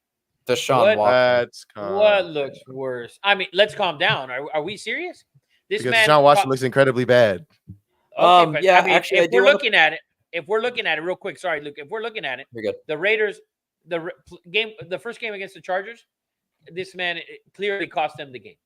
Right? The Yes. game ended 22-10. It should have never been that, or whatever it ended. It should have never been that. The Raiders should have been in that game. They should have had the ball at the end of the game, to try and win it. And instead, this man's punting and all doing all sorts of stupid shit. He's completely confused out there. He's completely lost. They're trying to run the ball. The offensive coordinator doesn't look good. I mean, there's a major coaching issue. Take the fucking under on these two turds. But go ahead, Luke. I was going to say, I wrote in the group chat, I think it was a week ago before the Panthers game, and just wrote Antonio Pierce was the wrong hire. And I'm pretty sure both Eddies emphasized that message. So let's not pretend like we're Antonio Pierce defenders here. This guy is. No, you're right. Eddie my will- my Eddie claim will was tell more you. so that Deshaun Watson is straight garbage. You want to hear his passer rating to the last 3 games? Week I 1, don't even- I've seen it. 51.1, We don't need to- 78.8, We know he 89.5. sucks. Exactly. He's lost. when you- He's lost. the- He hasn't He's had. lost the team. He doesn't have any Yeah. respect in that offensive line. They don't respect him at all. They don't want to play for him. They don't want to block for him. You can clearly see it. This is going to be a struggle for them. Probably I going think the around Raiders, asking if he can go to the Diddy parties. He's probably angry that he's He's- too young to have attended those. he's probably waiting to see if they unleash a motherfucking video, so he can be done. Fuck it. He's creating. He's probably calling Diddy's lawyer like, release my video. See if they release my ass. He got the like, magic juju taken away from him. That man needs to go. That man needs to go to Thailand and get some massages or something, dude. Dude. This man is. I need his record post massage. I gotta see it. Wow. But I like the Raiders. I like the under. I love the under 37 on the Raider game, and I think the Raiders win this game. I think it's gonna be ugly football game, which is what Antonio Pierce wants to play. He wants to play ugly football. He wants to play smash mouth. This is Antonio Pierce's This is his ideal game. This right is here. his. This is his game. ideal game. His Right wet dream. This is it right here. That you're playing a team that doesn't want to block for the quarterback. You can clearly see it every week. I mean, he falls. They don't want to pick him up. You know, they're pushing his hand away when he's trying to pick up offensive linemen off the ground. I mean, it's a shit show. This is Antonio Pierce. This is where he shines this weekend. Apparently, the So- Raiders also had a team meeting regarding Antonio Pierce's comments of saying they'll make business decisions going forward, and they kind of let like a lot of things hash out was what the media was saying, and the team felt better as a group after. Of course they did. Yeah, That's of what you course say they when did. you have these Kumbaya meetings. section. We'll Yeah. see. We'll see how it goes. But Did yeah, you blue chip anything? Yeah, I'm taking under 30. I'm gonna blue chip both. I'm gonna blue chip under 37. I'm blue chip the Raiders. I think the Raiders win this game. I think it's a perfect game for Antonio Pierce for them to run the ball, do all the shit that he wants to do, and play defense. I think this is a perfect game for him. Fuck yeah. I would be shocked if the Browns are in this game. And then another divisional game, we got the Chiefs -7.5 versus the Chargers over under 40. So this line opened at 8. It's down to 7.5. So the Chargers are going to be out. No Joe Alt. Derwin James is suspended, which is a lot of Charger fans feel that it's bullshit that he suspended this game. Excuse me. And then Herbert, I don't know if he's playing. The report this afternoon was that there are discussions to sit Herbert this week. Right. So I mean, there's Came out around 4:00. If Joe Alt's not playing and he's going to be out at least this week, at least. Herbert was with limited to participate today. I think they're going to sit him. Yeah, I think they sit him. I think they try and run the ball on the Chiefs. I think they keep it close, but how close? You know, the Chiefs haven't looked great at all. Travis Kelce's probably pregnant. So he's got so many fucking Pfizer shots and all that shit that who knows what he's doing. You know, he's you know, this it's a whole lot of bullshit going on with Kelce. He just looks atrocious. Like he really does. Like to be honest with you, when you look at Kelce playing this way, like even Gronk's last season, he didn't look this bad. This guy looks bad. He drops that ball on third down there, like it gets smacked out of his hand. When have you ever seen that? Where he usually gets his body in there between him and the ball and makes that play, especially on a third down. You know like why? how much is Mahomes? Because he's pregnant. That's why. That's the deal. Mitch can get pregnant, according to Taylor Swift and Travis Kelce. He had no offseason. He wasn't trained in the offseason. He was doing everything but football. I think I'm going to go out on a limb and say that if the Chiefs miraculously win the Super Bowl, which I don't think they will, I think Travis Kelce retires. And even if they get, I think if he doesn't have 70 catches, he might retire. He looks like absolute dog shit. And it's the pregnancy. It's 100% the pregnancy. CJ, you're laughing. I'm dead serious. Men can get pregnant, according to him and Taylor Swift. That man is pregnant. That's what it is. No other explanation. I'm not laughing. I know Rafa hasn't cracked a smile. I'm not laughing. You flip that shit and you let him know. That man might be pregnant. The way you playing, Papa, you in your second trimester already. You might not even be able to fly. Be careful. I'm gonna have to take him on a bus. That man ain't be able to fly. Come November, he's gonna be big belly. My goodness, Big he belly. looks atrocious. Rob. So totally let down. Rob. I'll let you know, man. I'm reporting the news, baby. I'm reporting the news. Hey, don't shoot the messenger, huh, Rafa? You guys are acting like you guys are the only ones. You guys saw the meme, right? You saw the Taylor Swift meme with him, and that motherfucker's pregnant. We saw it. All right, just making sure you guys saw it. I'm clarifying shit. That's all. Oh my god! Reporting the Instagram news, baby. Bitches be pregnant. That's it. Chiefs, All right, Chiefs, by the way, in their last 9 games are 8-1 against the spread. impressive for the Chiefs, and they've looked like absolute shit so far. And they're somehow 3-0. But I like I also said missed a earlier, stat. good teams win. Patriots versus Niners. Niners are 1-7 against the spread in their last 8 home games. Oh, brutal. We'll see how that goes. Let's go on to the next one. Now we have Sunday Night Football. Bills versus Ravens. Ravens -2 over under 46.5. In I got Baltimore. I got something to say. And this is a momentous occasion for two nobodies because I want to start a petition. My Colorado take sits up there on the monument of bad takes on Two Nobodies podcast. It's number But one. this motherfucker up here said that Josh Allen was never going to make the playoffs again. No, that's They are crazy. undefeated. That's actually the craziest take. Are they in the I've ever playoffs heard. yet? They are Eddie, stop. Eddie, undefeated. stop. Calm down. They're gonna be 3-1 next week, so let's calm down. Eddie, you want to make a bet on it? Pie to the face. Josh Eddie, Allen makes. I already the have my playoffs life on the line in one. the intro. makes the playoffs Can one I time, just we finish all my get to pie statement? you in the face. Let Can I just CJ finish my finish. statement? Let CJ finish.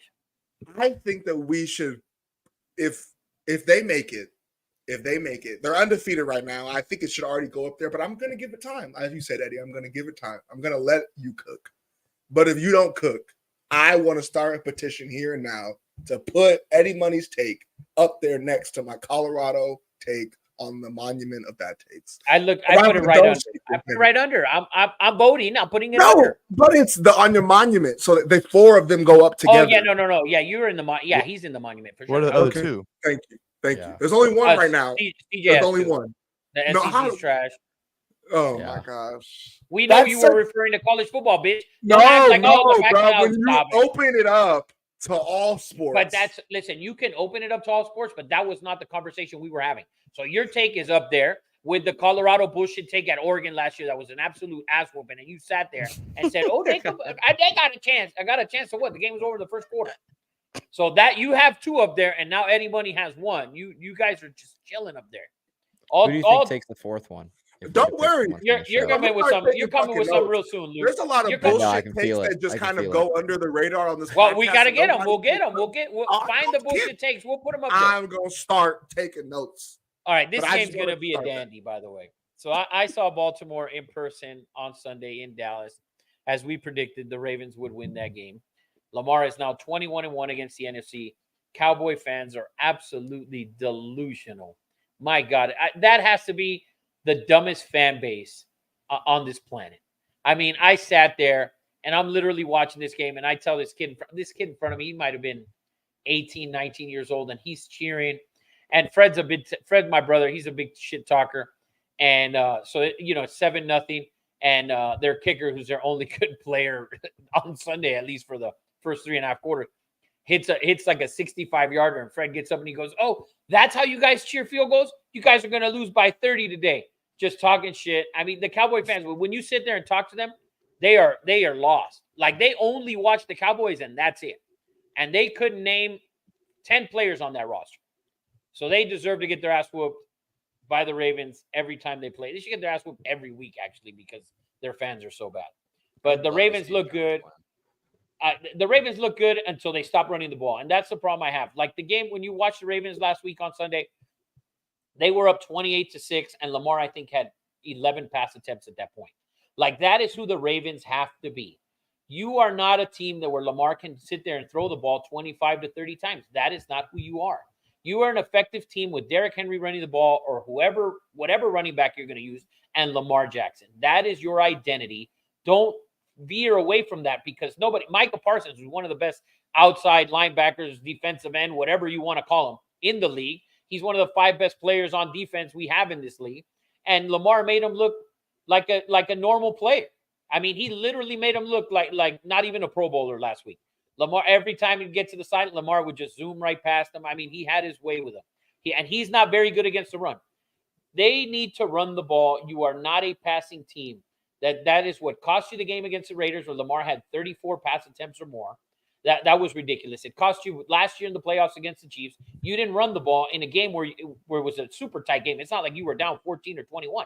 You need to run the ball, Baltimore Ravens. If you run the ball every week, you are, in my opinion, the best team in the league. When they run the ball and Lamar throws the ball between 11 to 16 to 17 times a game, that is it.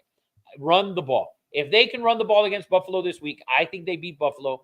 This line at 2.5, I think Baltimore will get it going the same way they got it going last week in Dallas. I think they stick to the run. And as much as I love the Bills and Josh Allen, I think the Ravens win this game by running the football with Lamar Jackson and Derrick Henry. I personally am a big fan of the Ravens in this game because of the stat I found. When Lamar Jackson is a favorite of 3 or less, he is 23-7 against the spread in that spot. Lamar's a hell of a player. He's a hell of a player. You see how I said player and not quarterback? Because the man cannot throw the ball the way 20 other quarterbacks in the NFL can throw the ball. Okay, so if Lamar could throw as good as Sam Darnold, right? And no disrespect to Sam Darnold, he's having a phenomenal, 3 games so far. But if he can throw the ball that good, he'd be the best quarterback in the league. Yeah, and yes, he won MVP. He won MVP because of his feet. So, Zero Cool, by the way, says Cowgirls, the joke of the century. I agree with you, sir, 100%. 100%. But I love the Ravens -2.5, and I'm going to blue chip the Ravens -2.5.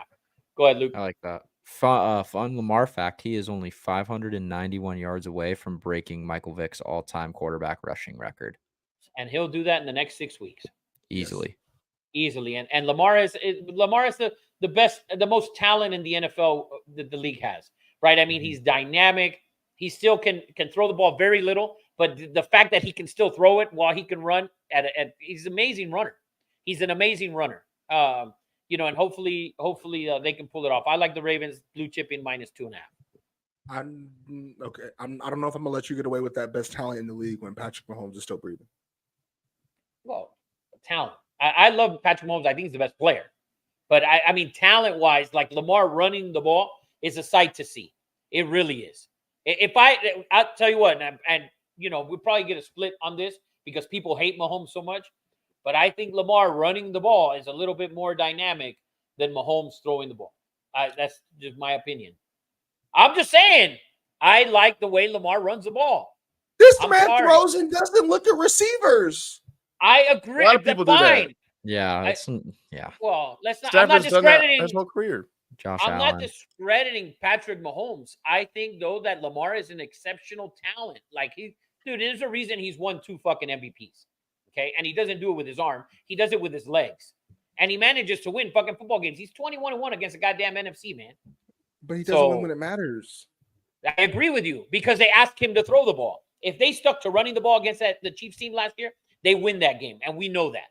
They could go back to the Zay Flowers fumble and all that or whatever. If Lamar Jackson can run the ball and they have a running back that can now run the ball effectively and give you that, they have a real ground and pound, you can say.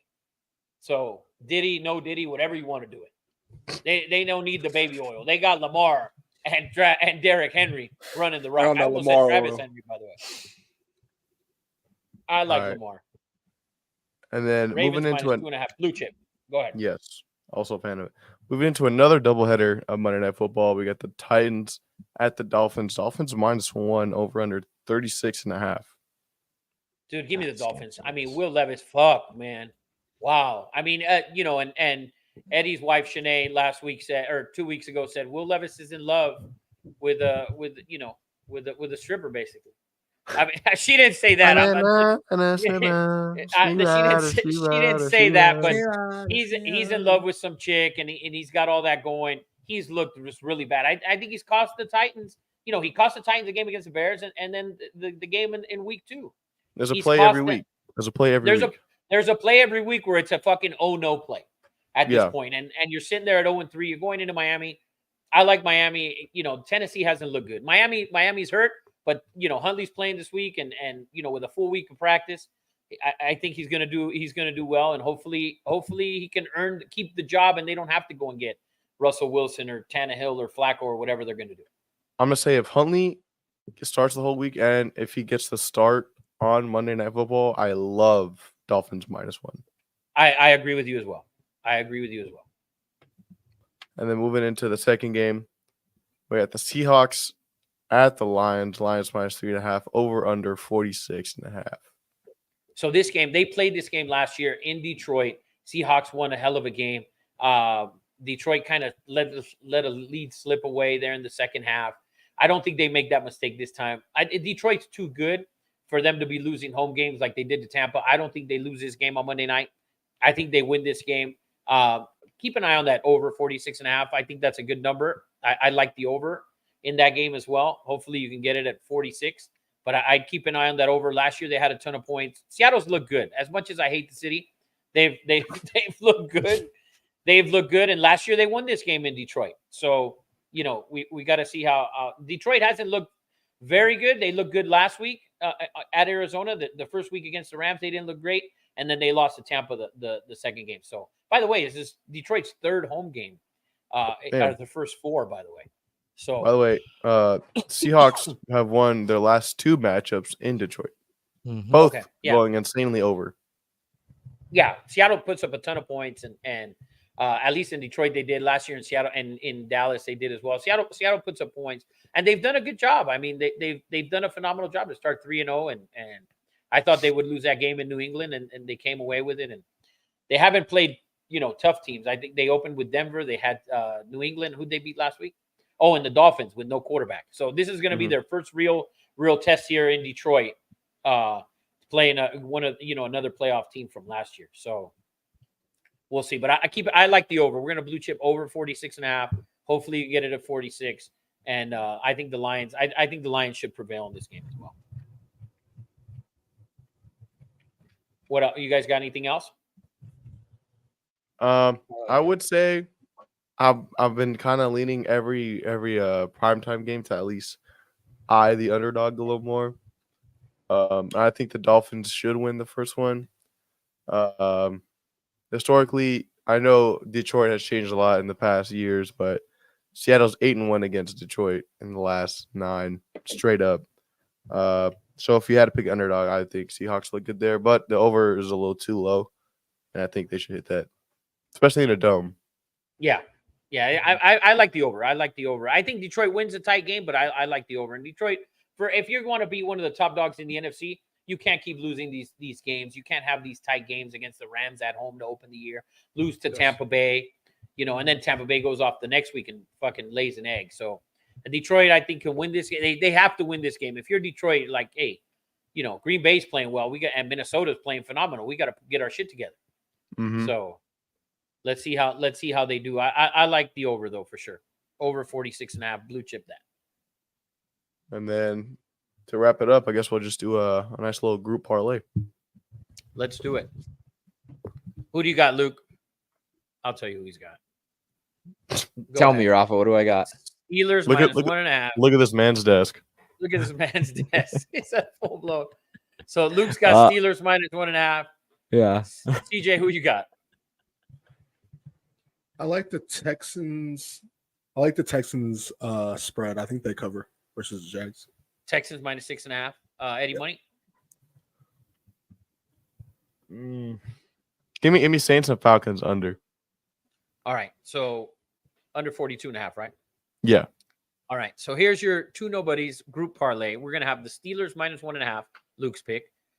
Texans minus 6.5, CJ's pick. Atlanta and New Orleans under 42.5, Eddie Money's pick.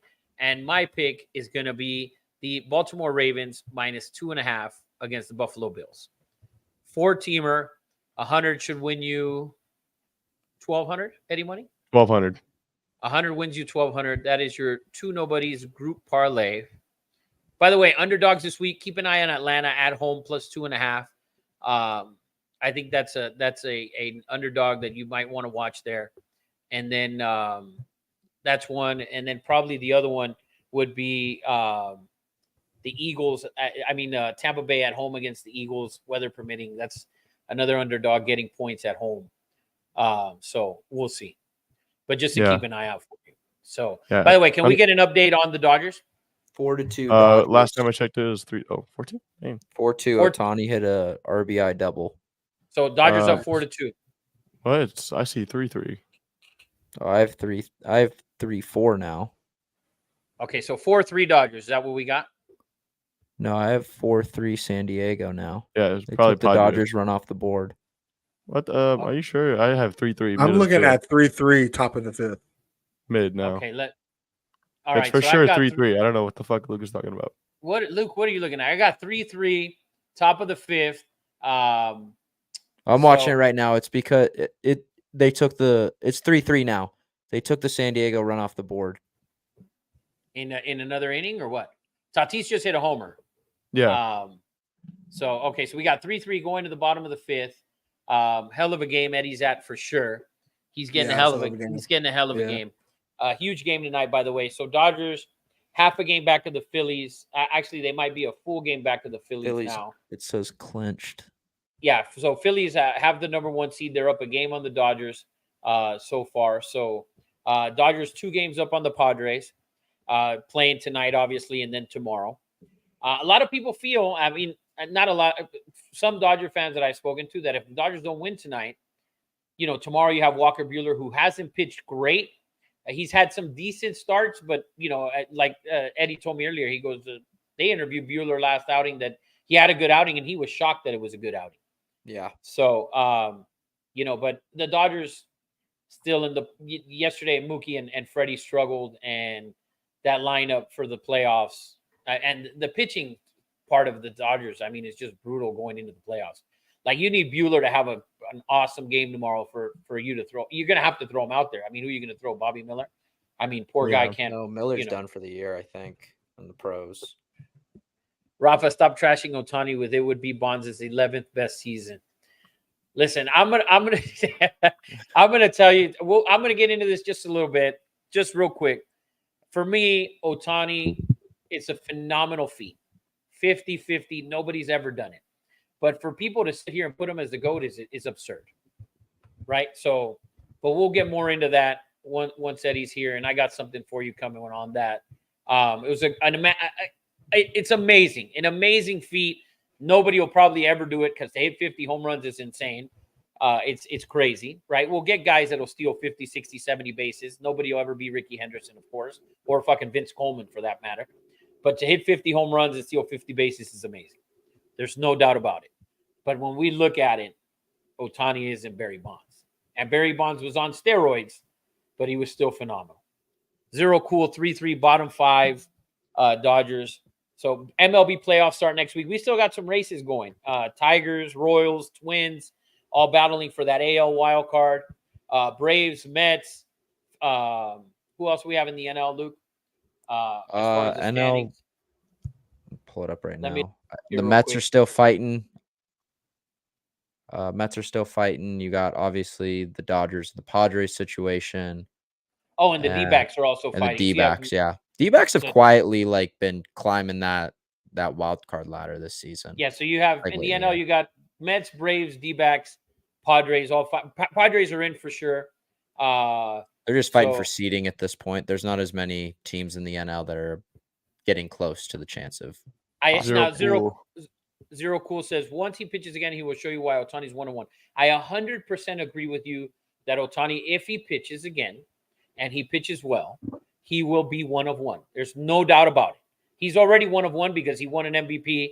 He's won 2 MVPs, and this will be his 3rd. There's no doubt about it. He's phenomenal. He's phenomenal, but he's got to be able to pitch again. And if he pitches, I promise you he will not have 30-30. Not even 30-30. Because you think they're going to let him out there be running around? No fucking way. It's not happening. But Ohtani is a phenomenal talent. 100%. Jack Caglione is the next Ohtani. Nobody knows who that is. So, that's my boy. That's your boy. that's your boy. Guys, coming up, by the way, that we got in a month, we got the NBA, we got NHL in a month. We're going to have a whole lot of shit going on Wednesday nights. Make sure to tune in on Tuesday nights. We're going to keep everyone posted throughout the week. We're going to do college football on Tuesday nights. We're going to have Zach on the show, Eddie, CJ, myself. It's going to be phenomenal. We're going to cover college football for an hour and an hour and a half. We're going to go through rankings every week. We'll go through teams, winners, losers, who's impressed, who hasn't impressed, and so on. We'll give you picks, of course, hopefully better than what we've been. So we're definitely going to work on that. And then, but other than that, boys, what else you got? Let me just recap these blue chips real quick, and I think we got it all. Let's do it. So, Zach says, congratulations, Fever. Amazing year. And Ralph, you said that Jack Caglione, to look him up, he's way more exciting to watch than Ohtani, 100%. I 100% disagree with you. Ohtani is the best watch in Major League Baseball. It's not even close. Yeah. College football, week 5 blue chips. We got Miami minus 19.5, Michigan minus 9, Ole Miss minus 17.5, BYU plus 3, Oklahoma minus 2, Texas minus 38.5, Ohio State minus 24, Clemson and Stanford over 57.5, Penn State first half minus 9.5, Oregon minus 25.5, and first half Oregon minus 14. And then That's all college football. Oh, and skin toe picks. We got Stanford plus 21 and Wisconsin first half plus 7.5. It's a good pick. I like it. NFL week 4, starting off on Thursday Night Football. We got Cowboys minus 5.5, Steelers minus 1.5, Texas and Jaguars over 45, the Vikings and Packers under 43.5, Bengals minus 4, Jets minus 7.5, Redskins and Cardinals over 50.5, the Raiders and the Browns under 37, as well as the Raiders minus 2, and the Seahawks and Lions over 46.5 on Monday Night Football. Yes, for sure. Zach says, great show, boys. We appreciate it, Zach. We had a rough start. Thank you, Zach. We had a rough start. Eddie's the intro man. He gets us going. Right. But just want to let everybody know, plenty of stuff coming from Two Nobodies Entertainment. Stay tuned. We're going to have shows on Tuesday, Wednesday, Thursday, Sunday, Monday. We're going to have shows almost every night of the week with different guys, different setups, the whole nine. We're going to cover everything from Travis Kelce being pregnant to the college football rankings, to the NFL standings, to the MLB playoffs, to LeBron James, Connor McDavid, and all the great athletes around the world. Ralphie What said else? W show. Appreciate it, Ralphie. I think this might be like top 3 longest shows. Yes. Oh, it's 100% the longest show, but we covered a lot of college, man. We were an hour and 45 minutes on college alone. So, and the thing about college is that there's so much to cover, and as the rankings as we get closer to the playoff rankings coming out, we'll get more into it, and we'll make sure, because remember, like CJ said, we have Power 5 team, non-Power 5 team that's going to get in. So now we're only looking at 11 playoff spots. We need to consider those 11. We've been looking at 12, but in reality, it's going to be 11.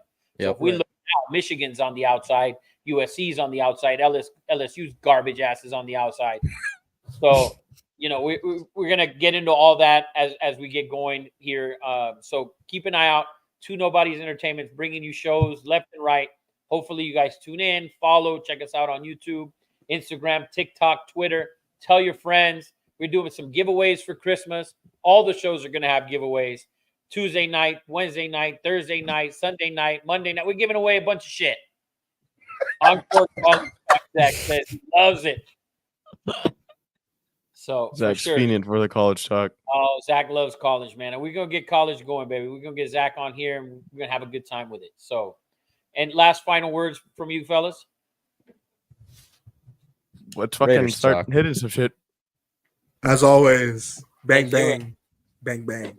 Yeah. Two Nobodies, episode 97. Eddie will be back next week. Next Wednesday will be episode number 98. So stay tuned and make sure you guys click a follow and tell your friends, baby. Have a good night. Last comment. Watch out. Patriots money line. Watch out. Uh-oh. All right. Bold statement. Good night, everybody. Texas money line.